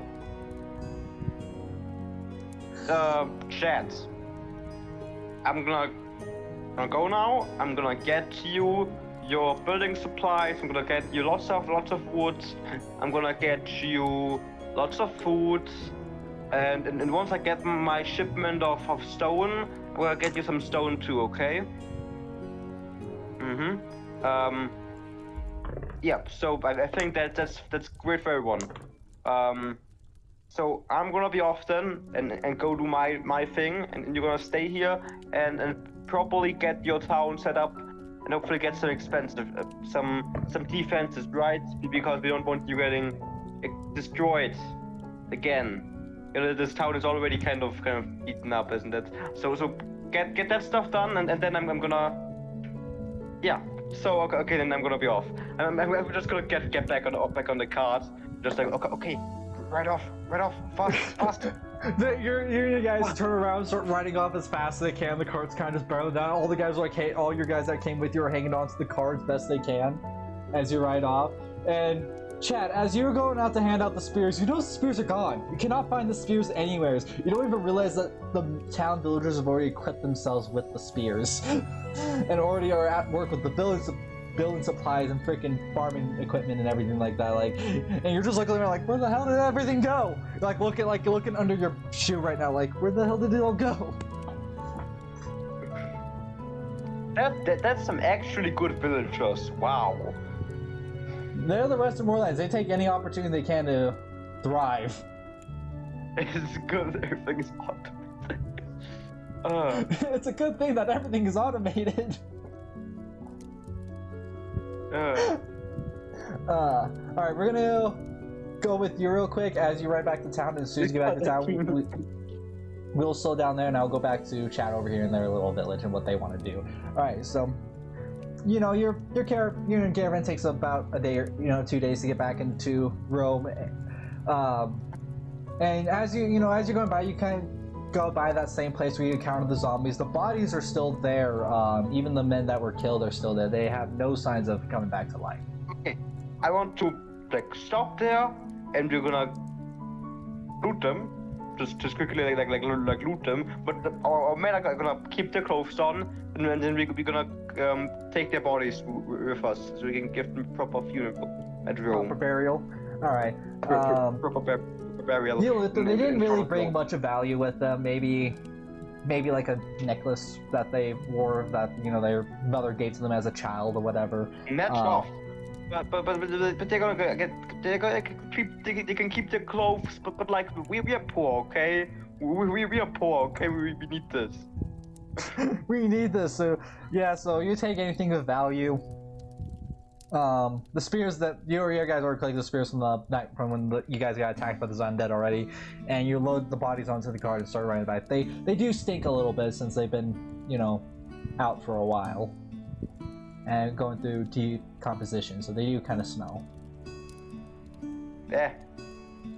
Well, I don't mind too much. But you successfully ride back into town, no fuss, nothing at all. Your men, the guys that came with you, unloaded the bodies and gave them a proper burial. Like they have like a little, like by the river, they have like a little area that they left to preserve for bodies of past villagers that lived there to bury, and they buried the bodies there. For the man that they couldn't collect the body from, though, they built a little small pyre and set it on fire. And as representation that we may not have his body, but his memory will burn forever. Ah, tragic. And so with that, Wait, you. let me just set. Oh, you want to check in the blacksmith real quick before I head off to Invicta? Yeah, wait. One last small thing. Logan, is that new map? Wait, new map. Look at that graveyard. Is that like? I think that's where it's good. Okay, right? actually, okay. Right, chat right now. You don't know if I'm like in the D&D chat. That actually would be kind of cool for the ballista, to be honest. That would be a cool design for put the ballista on. What? Are we gonna put the ballista on something like that, like a cart like that? Put it on the graveyard. Oh yeah, the check. It's more closer to the river, so it wouldn't really you wouldn't be able to see on the map unless you want to make the town extremely small. Oh yeah. On the map, like it's pretty far up north.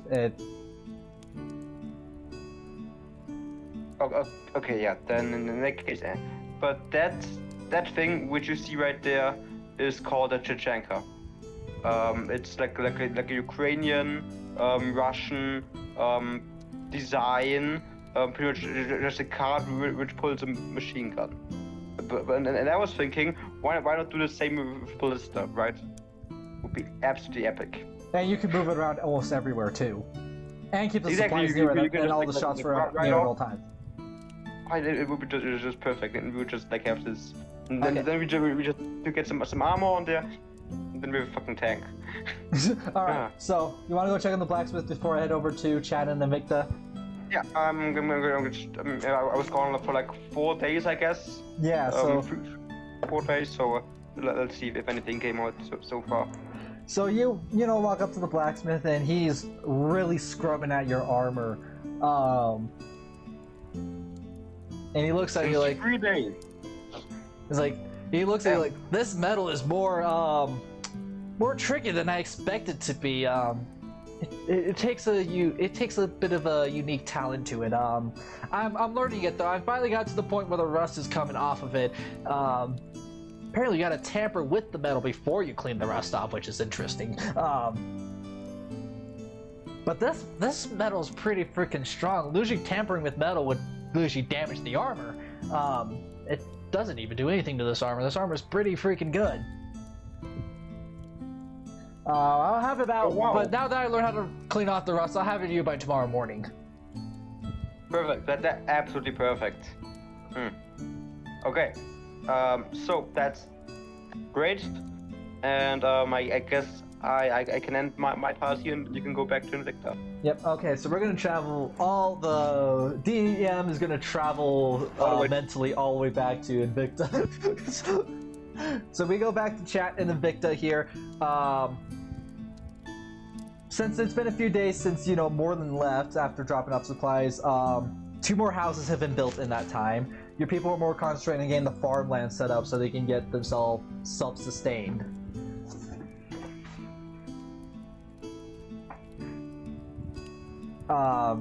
You got your new elven spear in hand. You can actually attach it onto your leather harness where you keep the plumes at. God damn, 2 more houses? They're not big houses, I might add you. Castle takeover. You guys want to go take over the castle with the very few people that you have.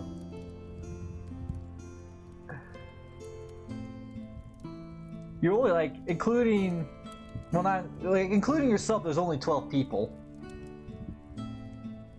It's empty, anyways. True. So, how many people want to go set up that castle? Like, including you, there's only 12 of you. We'll take one guy, and this time he's better not be a wuss. All right. So you just picked a random guy, like 2 guys. Okay, you're like, okay, you and you over there, you're coming with me, and you guys start marching off towards the castle.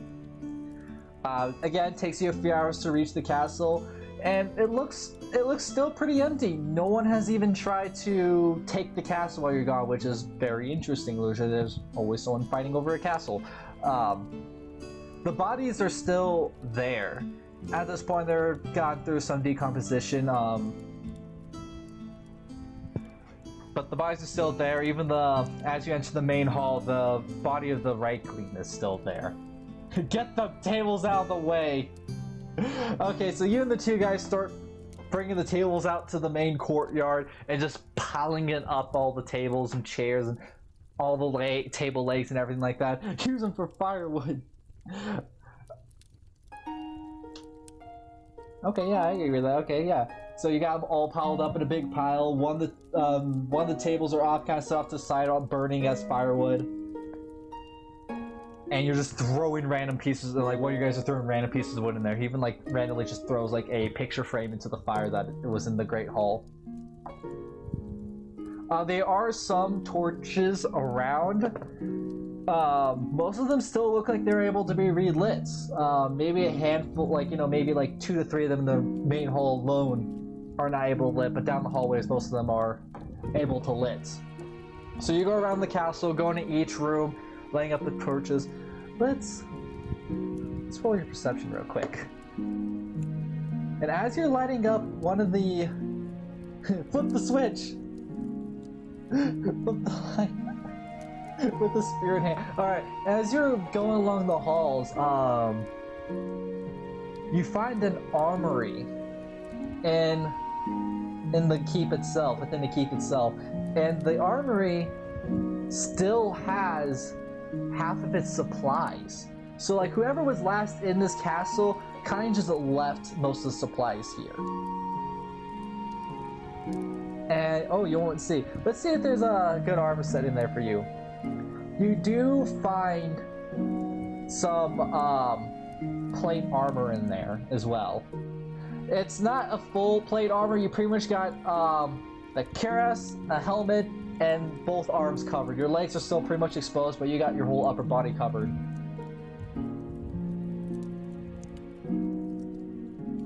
Yeah, only half plate. But there is some chainmail around that comes with the armor as well, so you can have like the chainmail. You can have the chainmail over your gambeson. Well, you need a leaf down there, anyways. Okay, so you give one of the chainmail to one of the guys outside, so he quickly, not without saying a thought, he quickly puts on the chainmail. Let's roll this out while he puts on the chainmail backwards, so it's kind of like choking him out a little bit. But other than that, he continues on doing whatever, cleaning up the castle. There are still some there's some crossbows, bolts, arrows. Mainly your typical gear. Like there's nothing really too advanced. You do have some long spears in there too, but they're nothing near as quality as your spear. Okay, you want to take a crossbow bolt. Okay, you're gonna take a crossbow bolt then. You're gonna not a crossbow bolt, a crossbow. Crucebow, I need a crucebow. One, and we're gonna give you. Let's roll how many bolts you get with that crossbow. That's not the right dice. You get 20.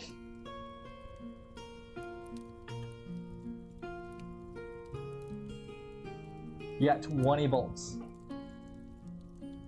So now you do have something ranged. You got pilums to throw at people.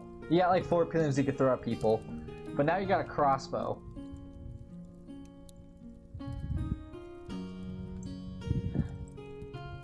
And even then, leading through the armory is a locked door, kind of like on the right side of the room as you kind of walk in from the main door to the armory. It's your choice how you want to deal with the door. Alright. So, you take a close look at it, you think there's no traps, but you're not 100% sure. You're kind of 50-50 on it. There's only one way to kind of find out, is if you somehow get the door open.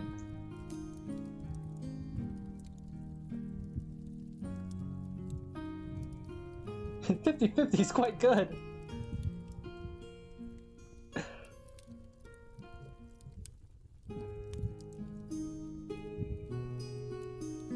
Alright, you go in and you just go smash the lock open, and you successfully broke the lock.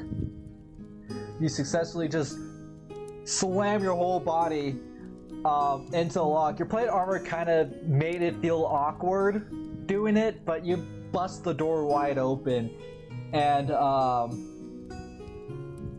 it's just an empty room. There's a couple skeletons in there, so you could assume that a couple people were locked up in here and just left for dead. You look around the room, and you do find a carving on the wall. It's covered in sand a little bit because you kind of are farther south. There's a bit more sand there. So you walk up and wipe off the sand, and you see that there is a secret passage into the main throne room of Bullock. Oh crap, I can't read.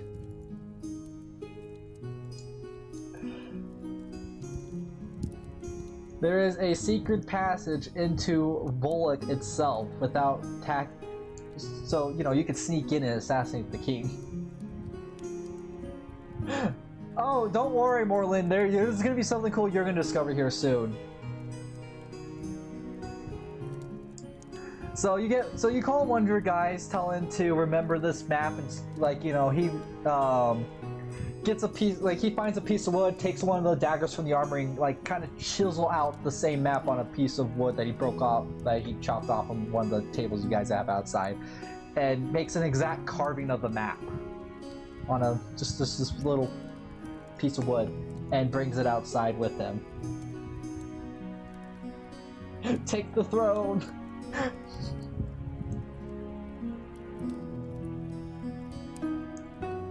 But with that, the castle pretty much seems plain. Most of everything inside of it has either been destroyed or just left behind by Bullock when they abandoned the castle.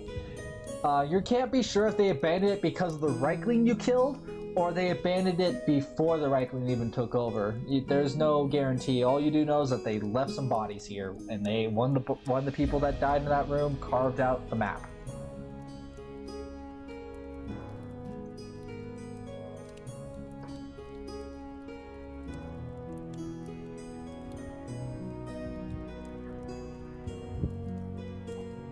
You don't want to use any of the extra, so you're going to melt down all the weapons.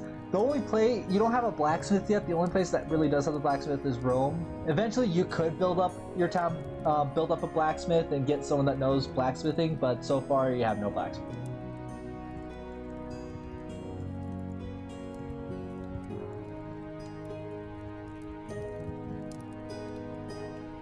Alright, so you kind of gather what you can carry. You might have to come back here later with the cart. You did leave the cart behind, so you're gonna have to come back here with the cart that you guys did come with to get the rest of the supplies. But you kind of get what you can carry in your hands: some weapons, armor. Some of the other guys got some of the wood to bring to town to use as firewood, so you don't have to cut down a tree and use that as firewood. You can use that if you finally, get one of the trees. You can use it as building materials instead, and bring it all back to town. Since it is a little bit more weight, it takes a little longer than expected. It kind of takes the main long amount of time as you were dragging those guys by the ears. Hot breath of melon. And as you guys approach the town, one of the villagers comes up to you, and is like, "Hey, look what I found! I found this piece of paper thing, and it looks like a scroll."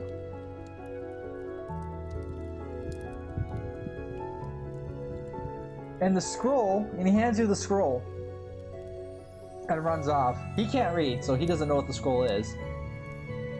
And it is a scroll of learning, so you can learn one specific spell of desired based on your level. Right now you have level 1 necromancy, level 1 innovation, so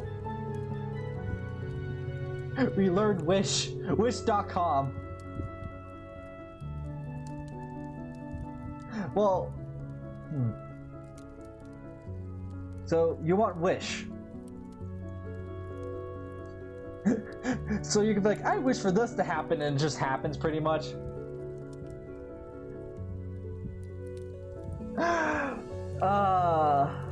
Alright. I'll give that to you. And the scroll is reusable. It can only be used once by one person, but you can hand it off to someone else and they can learn a spell off of it. So save that for our main man Morlin here, okay? But we'll add that as your spell. Wish. Wish.com. I gotta unbold that. Here we go.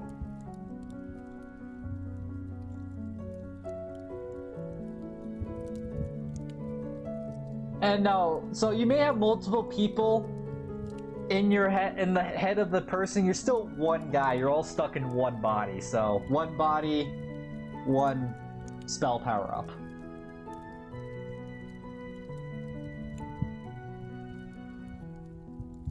Unless you guys somehow mitosis. There is a thing you could do. I mean, a guy who's a person like is in our Discord. If he does make his own like D&D character and like, you know, gets involved with the voice chat, he could actually exploit it to give himself another one, to be honest, because he is a whole other person. With your wish spell, since for its current level, you can only do it once a month. You can only use your wish spell once a month. But as you level up your character, you can be able to probably do it more often. You know, I kind of expect you to go like raise undead with your necromancy tree. Absolutely OP. You're still okay. That you cannot do. It's got to be a little more. The wish can only work with something more practical. That is a practical wish right there. That wish is actually practical to have more scrolls. So you do your wish like, I wish to have more of these learning scrolls, and only one appears in front of you. Only one scroll kind of just falls out of the sky out of nowhere into front of you. And this scroll is a light spell. It pretty much is like a little light spell that you can cast, and like the light follows you around like a little fairy and casts lights around you. Light ball. The bonus to the spell, though, is if you get it at a higher level, it does damage to undead creatures. If you can level up your character high enough to use the spell, it can do damage to undead creatures.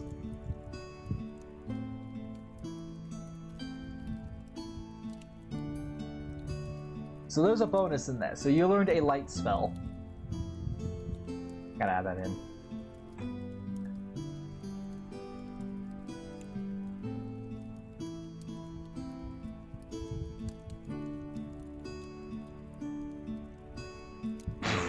I don't remember.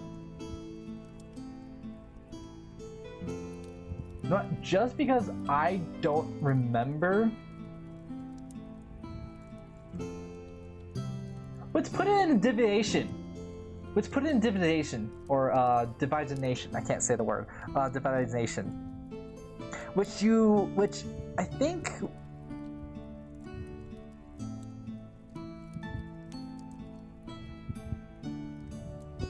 Oh, it is conjuration, isn't it? Okay, yeah, let's put in conjuration then. which you have like 0 levels up in. You haven't leveled up. What you do by leveling up is that based on combat, like if you win a combat, you're an XP, and you level up a couple times. Right now, you've leveled up 3 times. So the next time you level up, you'll get 5 options to level up, and you'll be able to pick out 2 of those options to level up.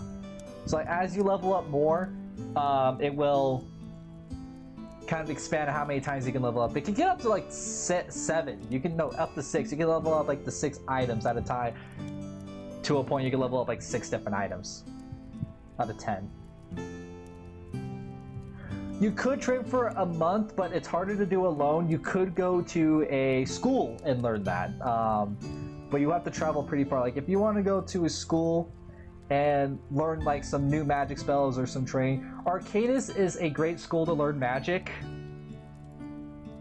and other sciencey things that they do there. I mean, oh, they're working on freaking airships, for crying out loud. Guy, let's make a school here. Get a teacher here. Combat, you're probably better going to Watcher's Keep to learn combat, or all the way here to freaking the villa over here, and get taught by the elves. I'm gonna put you back over here where Rome and Invicta does that. I gotta add Invicta onto the map. I almost closed out of OBS. That would have been terrible. Send a letter to Rome. All right, so. You guys write like a very confused letter, just teacher, please, school, and have someone send it off to Rome. Is that what you want the letter to say, or what do you want the letter to say?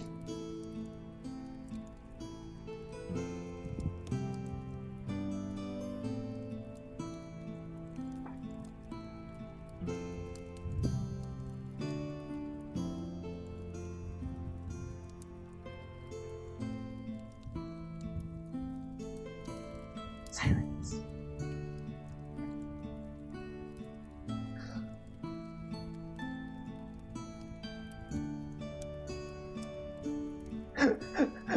Alright, and you send the guy, and so you hand that to the letter, it's like, deliver it to Rome, and he immediately runs off. I don't know why he's running, he can walk there, but he immediately runs off. To take a safer route, he kind of goes down south to head east, round through Loke, another town that's nearby you guys, and then around to come from the western side of Rome, so he doesn't encounter any undead along the way there.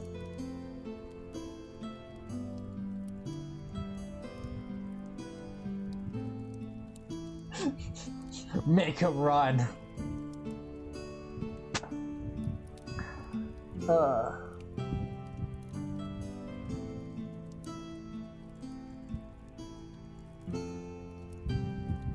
So as he runs off,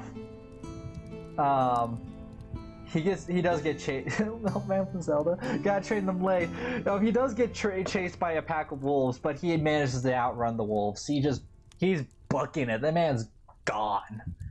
The wolves are too malnutrition to really chase after him, so they only chase him a couple of feet before just kind of slowing down because they're hungry. They didn't make it too far. Back to the Emperor.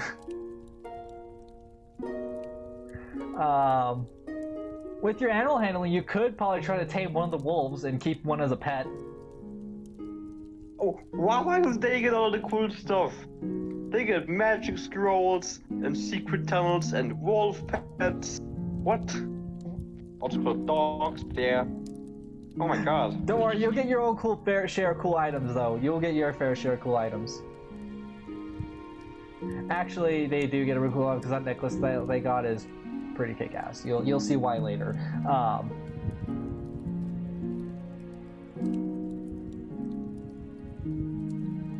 But I think they want to go back to you anyways. I think they're done with doing what they're doing. They've done everything they can. They sent a messenger to harass you for a teacher. Okay, yeah, sure. Let me just pull a teacher out of my ass. Sure. We just start farming. Alright. So we'll go back to you. Farming or what?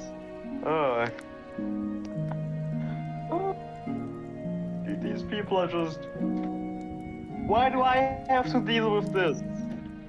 Uh, Alright, so we're going back to you now. So the village so far, like Rome is doing great. It's prospering quite well.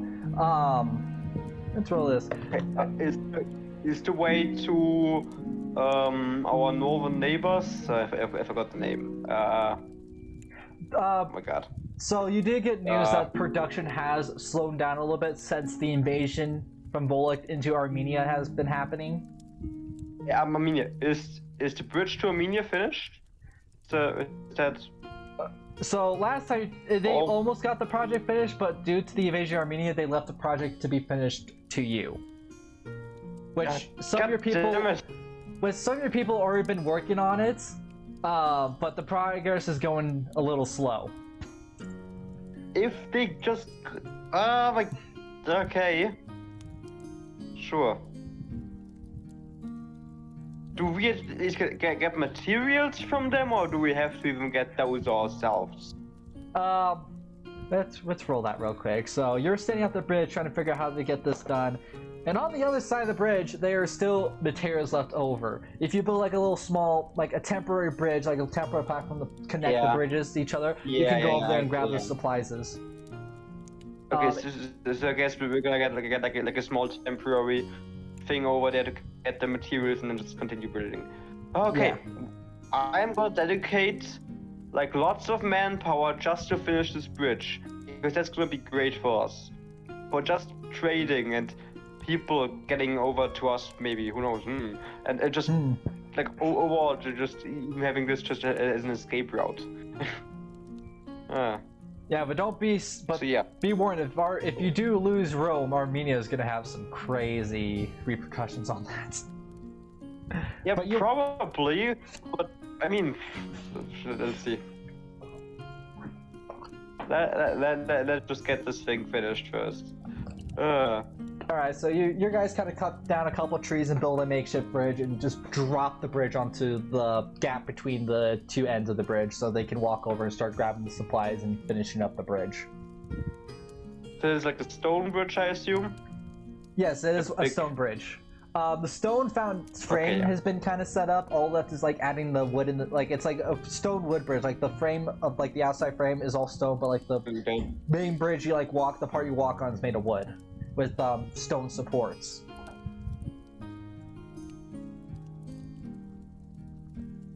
The reason why it's constructed like this, the Armenians want to destroy the bridge if it comes to a necessary evil. But anyways, it only takes a few hours for your guys to actually clean up, like get the bridge together. Like the bridge is pretty much fairly done. It only takes your guys a few hours to connect the bridges together and you have a full bridge set up and ready to be walked over. Yeah. And as you're doing the bridge, you see a boat coming down the river. Is it the weird Viking guy? In fact, you see 3 boats coming down the river, and 2 of them are chasing the first boat, and you see the Viking in the first boat. Oh my god. He would be great for a navy if he wasn't this chaotic. I got the. He didn't anticipate the bridge being there, so he would perfectly fit into Invicta. He would like perfectly be one of those people who would fit into Invicta, but they don't have any waterways, so not really. Yeah, but anyways, he didn't anticipate the bridge being there. He didn't know there was a bridge built at all, so he ends up slamming the bridge into one of the support beams of the bridge and ends up sinking his own boats again. The bridge is perfectly fine. Oh, okay. Okay. The Armenians were able to quickly catch up with them and arrest him. And as they're arresting him, they were prepared for the little lizard this time. So as the lizard comes out, they actually grab the lizard from the back out of midair by the tail and then hook like a little harness onto it so they can hold it down to the ground so they can't bite them. Good. Yes. Okay. And the Armenians just take him back on the boat and sail off with them. And as you're scared, it's like, get off me! I'm Loki, the god of mischief! I will smite you down! Yeah. Well, we don't care about these northern barbarians. Northmen. Vikings. None of our interest for now. We None can of turn your ourselves interest. No, for now. Until I'm in dire need of a navy. Then I might just have to get that. I don't know, he seems he cannot drive a boat. Well, yes, but he at least knows how to boat a boat, you know? At least he knows how to He, like- commandeer it. Yeah, exactly. He knows more about boats than I do. So Eh. But with that, the bridge is all set up, and most of the townspeople are heading back off to the town to work on the farm fields that they got. Probably set up some extra defenses, like along the outside of the moat. They're probably going to set up some like stakes at the front to at least slow down the zombies from getting near the moat. Like, you know, extra deterrence for them. Actually, they should put it on the other side of the moat, so if the zombies do get over the moat, they have a stake wall blocking them. yay! Roman engineering is the best in the world. I'm telling you. And as you're getting back, one of the villagers runs up to you and goes, "My lord, I have a idea proposal for you. Since Invicta is a little bit south from here and there's really nothing between us and Invicta, what if we dig another irrigation system from our moat into Invicta?" Already thought of that. Going there by the cart takes us like 2 days. How long do you think it would take to dig an irrigation system all the way to Invicta? Probably a year. Yeah. We would need a lot of help for that to get that done in a reasonable amount of time. So let's just have them get their own water from wells for now, and maybe if we have more manpower in the future, we're gonna get that. Right? Yeah, we could definitely try that, but if you want Invicta to grow, it'll probably help out a lot if they have an irrigation system. It's gonna take a year to dig. So that's not gonna be a fast way for us to get them growing, is it? Alright, my lord, I'll head back to the village then. And he kind of walks off. And as you're leaving, you hear someone call out your name behind you. Chadius! You turn around and you see the Armenian captain from earlier. That was originally in your village. And he rides up on a horse and it's like, "I see you finally got this bridge built. That's great. We had to destroy the one that led close to Volek. So right now, let's keep in mind not to put these bridges on any maps for a while and keep this on low key. The king has advised that we use this bridge for military purposes until the threat in Volek has been dealt with." Okay then, yeah, that sounds good for me. So, as long as we don't have too many soldiers marching through Rome and trying to seduce our woman, as soldiers tend to do, then I see no problem with that. That's where, guys, that is where the undead horde is coming from. All the undead zombies and supposedly the Reichling are probably all coming from Volek. Oleg Skrog, which is a city nearby Rome, tried to invade Volek and their armies got decimated.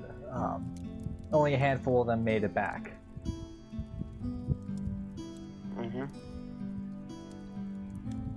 And the Armenian captain looks, he's like, "I must return to the capital. Building up our forces there for a counteroffensive. The Urban Order has agreed to help us, but it's not going to be enough." With an undead horde That's like surprising. them, with an undead horde like them, they're pretty bad.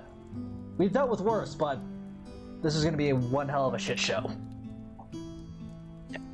Obviously, Rome is gonna try to hold as best as we can, but if we come face to face with the full force, then we might just have to retreat or die here. It's like, yeah, that's why I came here. I'm leaving you a regiment of soldiers to help protect Rome from any invasions. Like I said, they don't know about the bridge yet. We're gonna keep these off map so no one knows about it. They won't expect us to be defending your town so quickly. As he turns around to ride off, you see a marching line of soldiers coming from the other side of the bridge, heading towards the bridge to march into Rome. There's about, you look at them, you notice there's about maybe 100 guys in this mix, 100 soldiers in the mix, carrying their own supplies, equipment, everything that they need. A couple mages and clerics are mixed in with them. Oh, I just like I just like shed a tear in happiness. This is like the, this is so perfect. Fucking legionaries. this is like, yeah. A couple of the riders following the men as well are wearing full plate armor, like they are the noble knights of the army. So highly trained, well protected. They will go down swinging if they have to. Okay. So I guess this is one centuria, one century of troops, I guess. I'm just gonna call it that. My Your Roman version. My century of troops. Well, yeah, my 100 troops. So proud. They're your auxiliaries. I'm gonna Romanize them.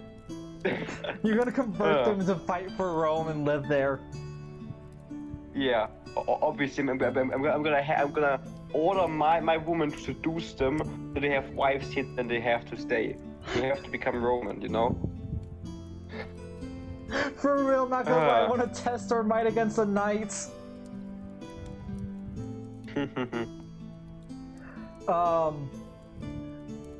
With that, you march with the soldiers all the way to Rome, and one of the knights dismounts his horse and takes off his helmet. It's like, I was told to be placed under your command. Is that right? The name is Chatius, Emperor Chatius of Rome. I hold up my hand to him, shake it. He shakes your hand. My hand. Well, what I hear about you, mostly good things. I've been willing to work with you. My men have already seen what these undead hordes can do. They're frightened, but ready to fight. They have a cause to fight for. 100 men. Are these men equipped with all the tools they need for digging moats and similar? They got everything they need for anything. You know, Logan, the whole plan to dig that irrigation system to Invicta seems a lot more reasonable now, you know? Yeah, it does seem a lot more reasonable. Trained guys, all tools? No, to be honest, I totally forgot about that irrigation system the 2 seconds after I stopped talking about it. It just came back because, you know, Roman troops were most of the time not used as soldiers, but for construction purposes. Digging and stuff like that. Building, things. Building bridges and aqueducts and whatnot. Yeah, and as you're giving captain orders, a man is running up to you from the west. Not from the west, from the east. And you recognize it's one of the villagers that you sent sent with Chad off to Invicta. And I salute him as he comes over. Yeah, yep. And he runs up to you just completely out of his message for you, my lord, and hands you a scroll. And you take the scroll from his hand. You take the scroll from his hand, open it up, and read it. And he goes, "Hello there, Mr. Emperor Man Guy Person. please grant us a teacher that knows conjuration magic. Ah. Sounds like I look over at the captain. You've brought wizards with you, right? With your regiment. Wait, I'm reading chat. What do you say? I'm talking to the captain. Oh. I didn't hear what you said, that's why I was asking you to repeat, because I was reading what chat was saying. Well, you've brought wizards with you within this regiment, correct? He turns around. We brought about 10 of them. Not enough to deal with what we're dealing with, but it'll get us through. We also got maybe about 12 clerics. I'm not keeping logistics right now. I think that was with Frederick over there, but he's dealing with the logistics problem right now, so he's the man that asked how many clerics and wizards we have.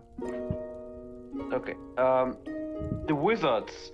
Okay. Where are they?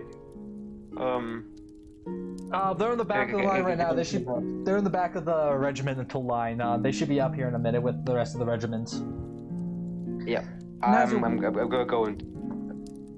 Alright, so you're walking along the regiment, like, they're still marching around Rome, setting up tents on the outside since there's no room on the inside for them.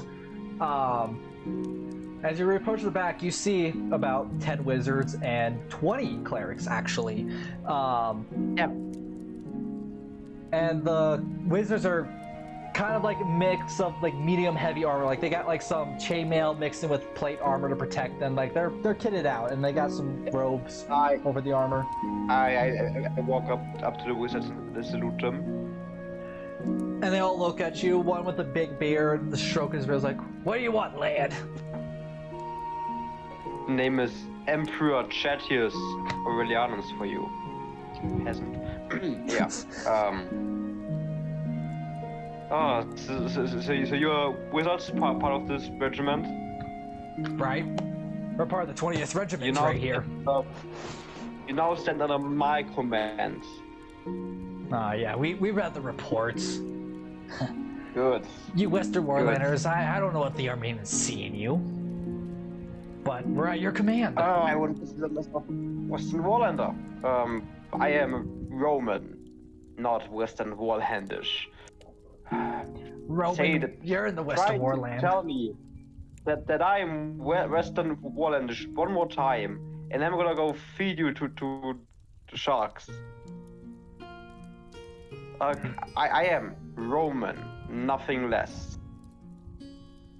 Good. Then, I came here to ask you: is any of you especially skilled in conjuration magic as a main wizarding school?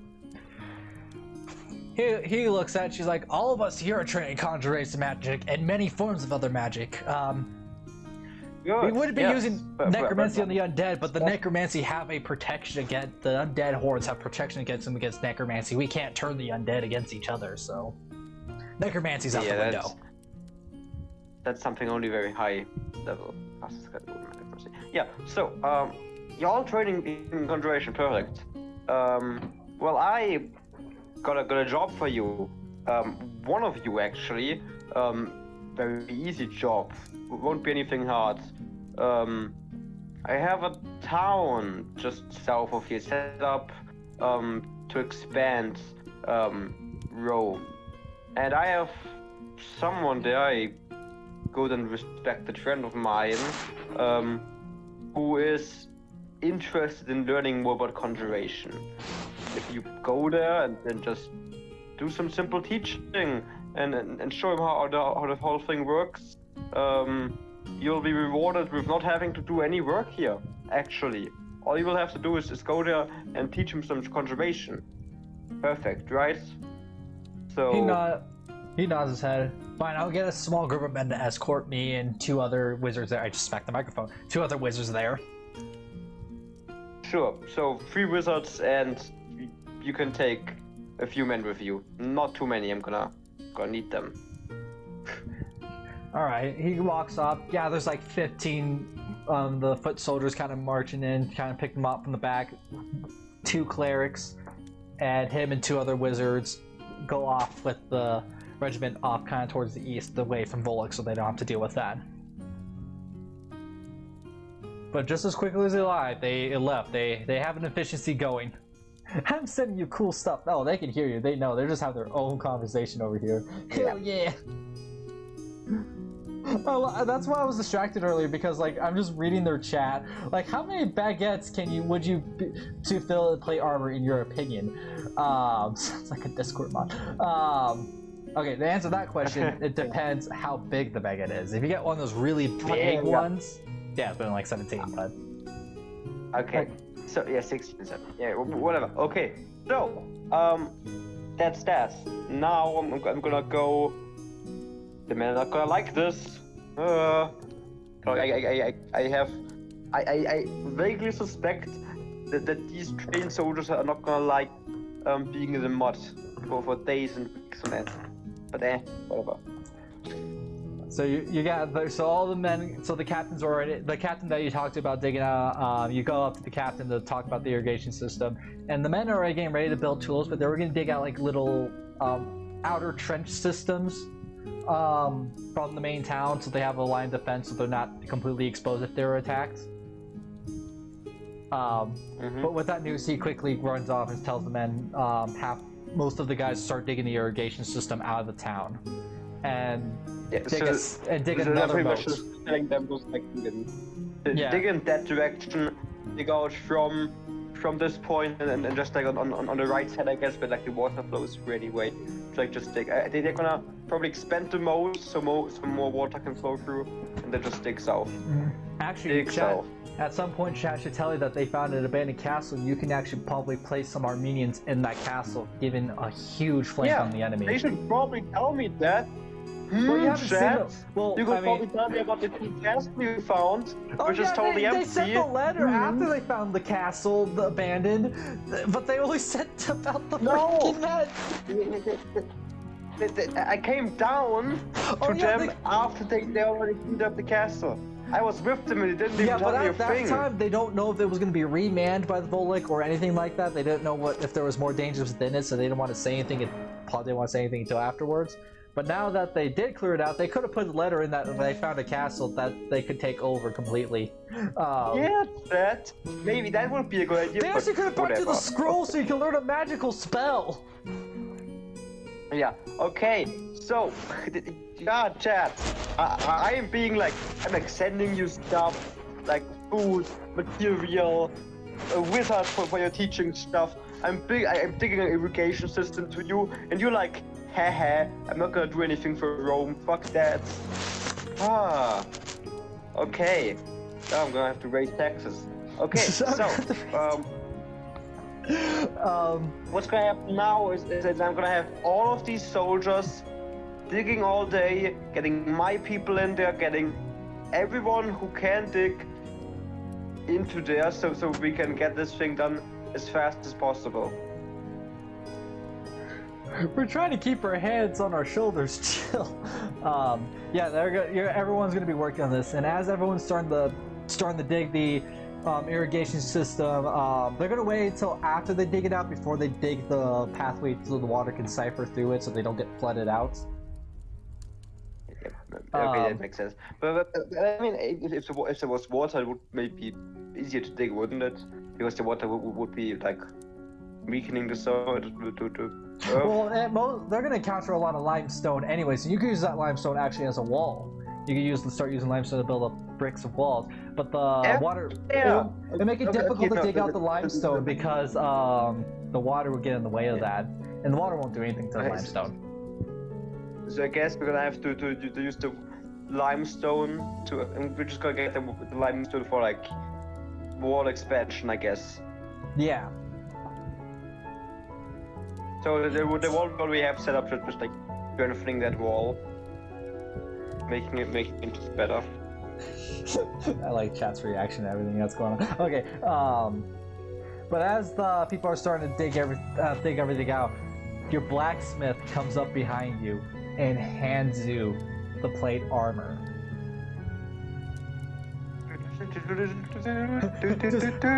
That's exactly what I was thinking. He's like, I finally got the rust off of it. This I don't know why the metal is white on this thing, but it's pretty light and sturdy.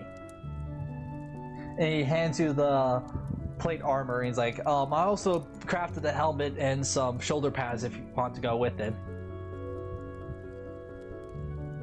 Ooh, yeah. Gonna take all that. So now in my character sheet, I'm gonna replace damage plate armor with just plate armor, right? Yes. Oh, this feels so good. Okay. How good is this thing actually? Like, how great is this thing? Like an armor level. So I'm gonna roll your intelligence for that, and you have no idea how good the armor is, because no one has seen a metal like this in a very long time. Last reports of metal like this was a couple of thousands of years ago. So it's interesting that it was in a basement at in a hidden compartment at the blacksmith office. Not the blacksmith, the that's very great. Yeah. But that's just common power. Okay, so plate. Anything else except plate armor? Like special plate armor, super plate armor? Is it like plate armor plus deluxe? That I won't tell you until later on. Okay. But you know, he comes back with these shoulder pads and helmet. He comes back with the shoulder pads and helmet. The helmet is built Roman X style. It has that little floof on top of it. I forgot what it's called. I always remember the name until I need to remember it, and then I don't remember it. Yeah, I feel that. Yeah. We'll just call it the mane. It's got that little like floof mane on top. Yeah. Fancy mane. Yeah, it's colored purple to, you know, identify that you are the upperclassman here. The only downside to it is that you probably don't like about it is that it's white. It's not good for sneaking around if you're pure white.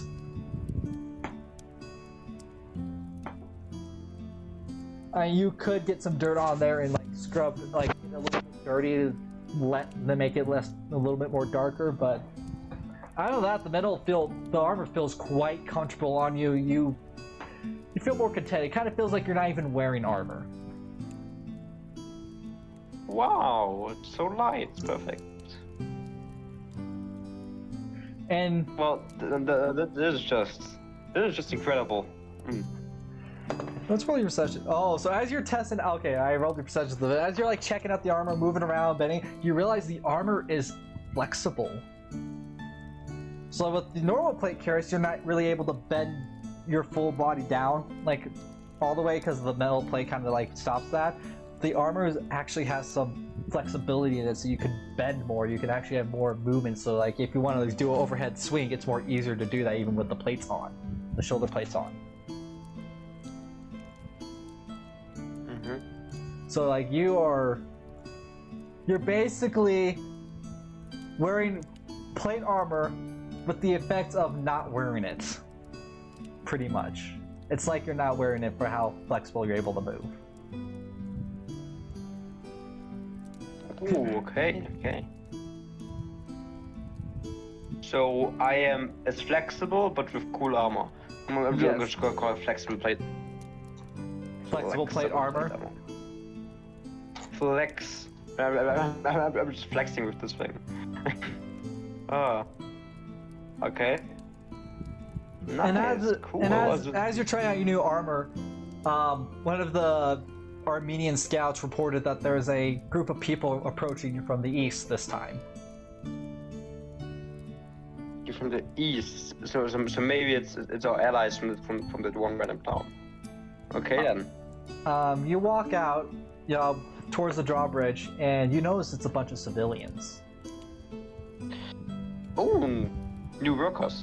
And new workers, new forced laborers. A couple of them are guards, and they're carrying the Oliskrog flag. And they approach your settlement like, please, take us in. We have nowhere else to go. Oliskrog is following the madness. Not again! This is the second. What the actual? Why is everything going mad? Okay. Okay. So we have in the west a town the king going crazy. In the east, a city going crazy as well. Okay, going mad. What the hell is going on? Why is this? So you said that one of the guards was always like, some of the people believe that the king of Volok is doing something great for the land. They have his support, and they started a coup. A war has been raging within the city for the past 3 days.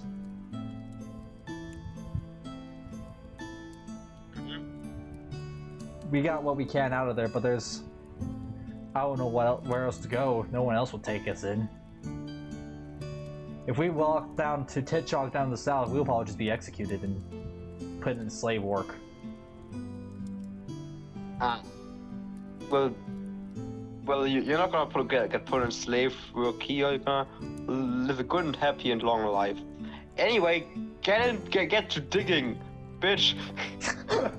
You can live a good, happy life. Now get digging. So the Armenians kind of take them in to make sure they're not, you know, carrying weapons, keep an eye on them, make sure they don't try anything crazy. A couple of them are willing to work for you as payments for you letting them stay with you. So with your current progress with the trench, you probably get it done within a month. What? Really? Oh, the Armenians are really going at it. They got like a whole, like, almost like industrial line going with how they're digging out this trench. Okay, so the Armenians are doing that, and then I'm just the new refugees instantly into the. I'm giving them tools and just like, yep. If you want to live here, you're gonna have to work for it. So come on. Until you're able to pay taxes. Until you're able to pay taxes, yes. Until you're able to pay taxes. But for now to live, they're gonna have to work for it as kind of substitute for taxes, you know? It's just like, no taxes, so you're gonna have to go digging. Alright, it is getting close to that time to end the stream, so we'll go over the chat real quick in their village, and then we'll end it off from there until next Thursday for the D&D campaign. Perfect. But with that, everything's going well. You got some new armor. You got more people working on for you. There's about 50 people with that group too, so your town kind of grows exponentially. Oh, okay, so I hope you're writing all of the people down, because I'm not keeping track. Yeah, I know. As always, yeah, I'm definitely keeping people in track.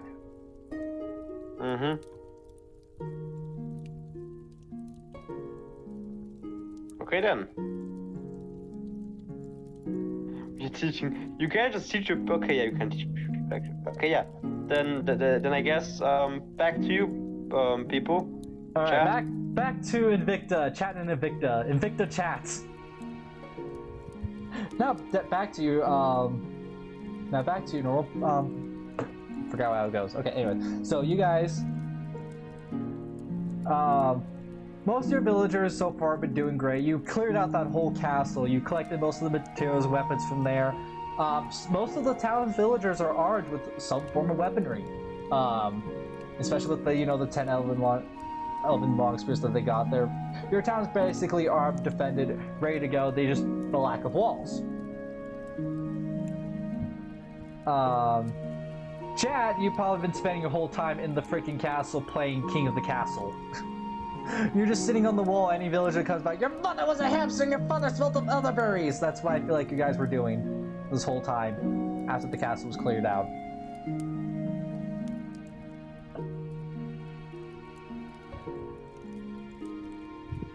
Build the walls. Alright, so with the very few trees around, you have your people start cutting down the trees and finding a good length for the wall height to be. So, it's like it's tall enough to keep people out, but it's short enough that we can, build it around the town. Dig them trenches. Teach the villagers magic. Okay, you know what? we'll discuss that when the people arrive. But anyways, as the villagers are beginning to work on the wall, a group of people approach from using the scroll.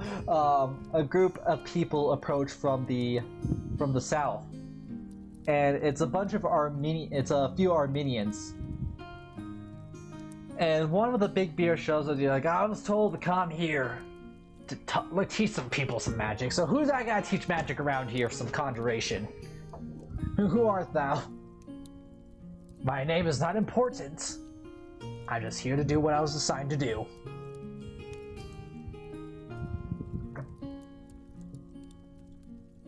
It's me.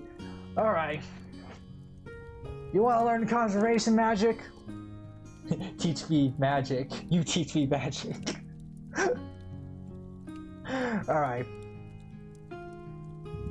Some of that conjuration. Alright, so he's like, okay, follow me, but we're gonna go out in this field over here, make sure something doesn't go wrong. He kind of takes you out of town a bit of ways. One of the clerics follow him to make sure no one gets hurt, while the Armenians kind of secure the town, make sure everything's safe, everything goes along. Good crush. Good crush. Good crush. Okay, he's teaching you some. He's teaching you the conjuration. He's teaching you how to use the spells that you learned from the scroll. And you're having a bit of trouble picking it up. You know, you're having trouble understanding kind of some of the things that he's throwing out there. But you're able to increase your conjuration magic by 1 level. Just enough to increase it by 1 level. So now your light spell will last longer and it will agitate evil creatures. So like if there was a vampire in your presence and you activate the light spell, it would really agitate the vampire. It won't hurt him. With your wish spell, sadly your wish spell is only increased to have a higher success rate and more of a chance to get rare items. But so far you're only stuck to using it once a month.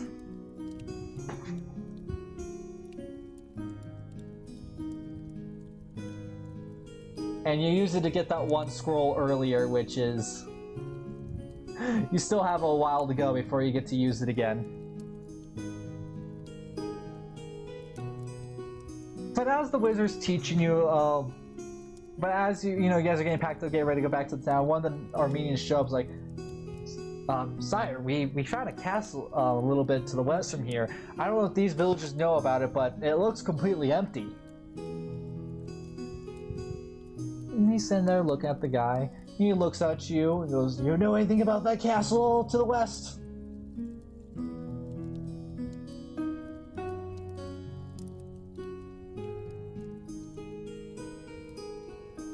Oh, you cleared it out? I think I might station the Armenians up there for a while. We'll be able to have be able to keep a lookout and have a quick response if anything happens into the town.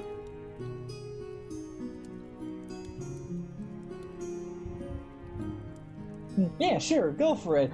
He starts leaving for the town to go get the other Armenian soldiers to head up to the castle to man the castle walls, make sure no one kind of approaches from the west or whatever.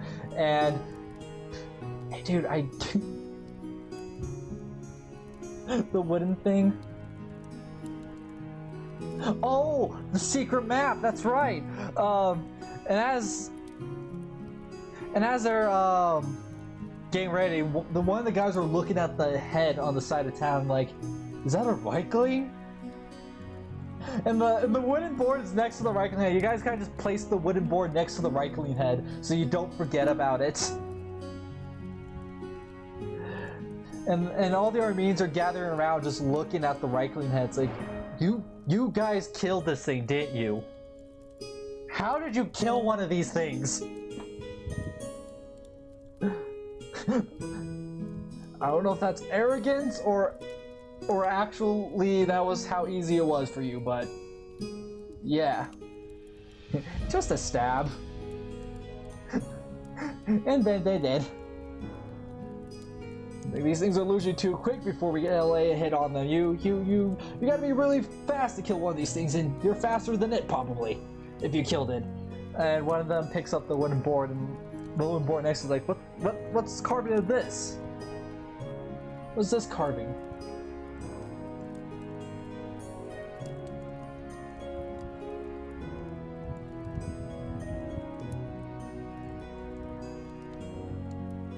Search, just looking around the carving, doesn't know idea what it is. He looks at you like a secret path to Volok, and runs up to the wizard and tells the wizard that like they have a map to Volok, a secret passageway. And he looks at it for a bit and he's like, "This is great news. You take it back to Rome and see what they can do with it. Take 2 men with you, make sure you have safe travels." And they quickly ran off. Like they're not running out. They're more just like having a quick walk out of there. They're not running all the way with all their gear on. They're getting a little too heavy for that. But with that, the Armenians finish up gathering their supplies and heading up to the castle up west and manning the castle. They did not bring horses. They kind of just walked there.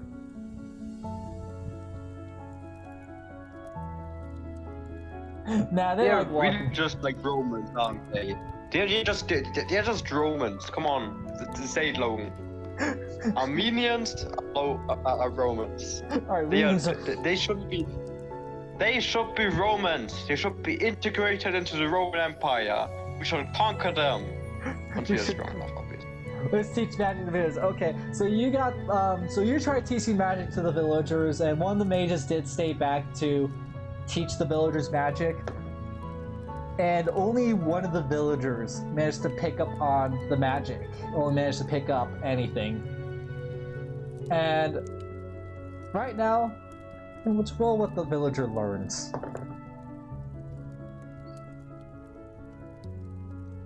He learns a telekinesis spell.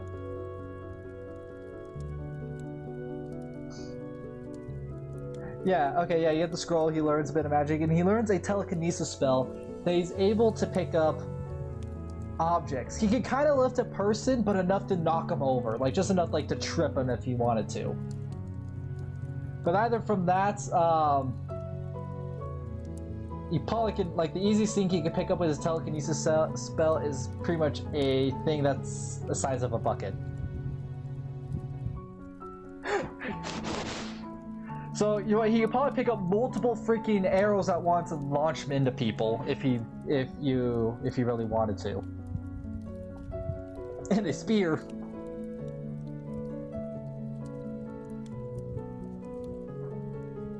So now he's armed with a spear and a telekinesis spell. Lovely. And you also did teach him that light spell, which he didn't really pick up on. He couldn't learn the light spell.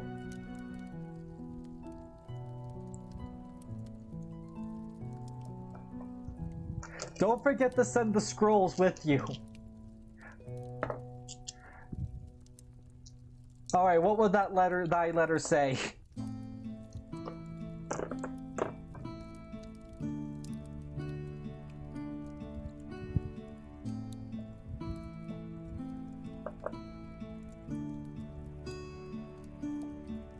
Dear Emperor Roman leader.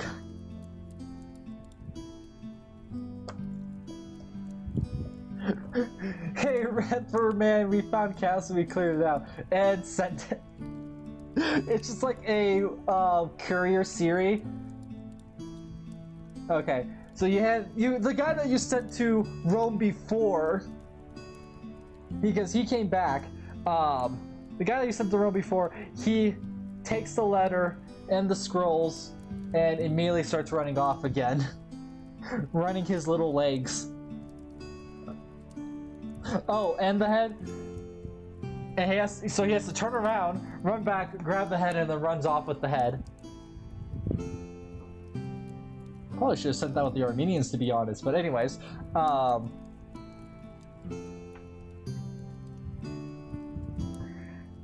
anyway, so he runs off. He's probably gonna catch up the Armenians and travel with the Armenians to Rome. So, because he's just booking it.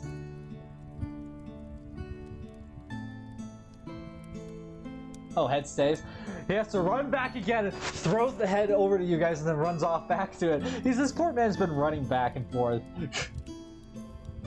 You guys kind of stick a head on a well, you guys get like a spear to stick a head on from one of the castle. You stuck like a spear on the ground, stuck a head onto it. So everyone has a easier time seeing it. So, Mr. Wizard. I don't know why I gave you that voice.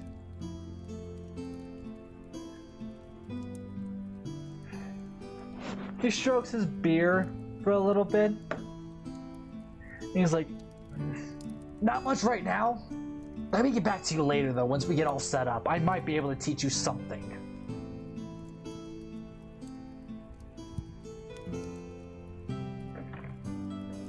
And it kind of goes off towards the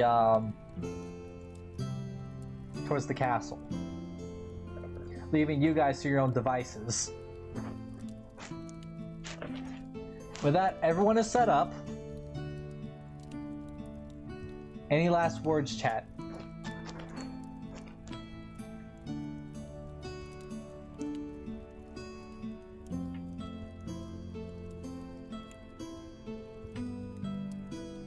We dig trenches. Okay, you guys start digging the trenches, and we're gonna continue this next week. So like, we're gonna push time forward next week on Thursday when we do the next session D&D. We'll push some time forward, so you guys will have that trenches dig out. The irrigation system that's heading towards Invicta would be expanded more. Add the spics. You want some gibbets too? You want to add some gibbets to put people in?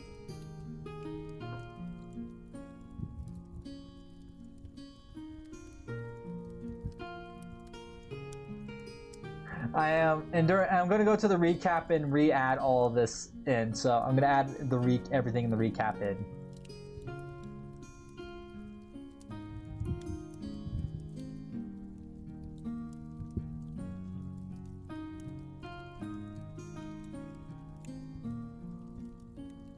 Okay, so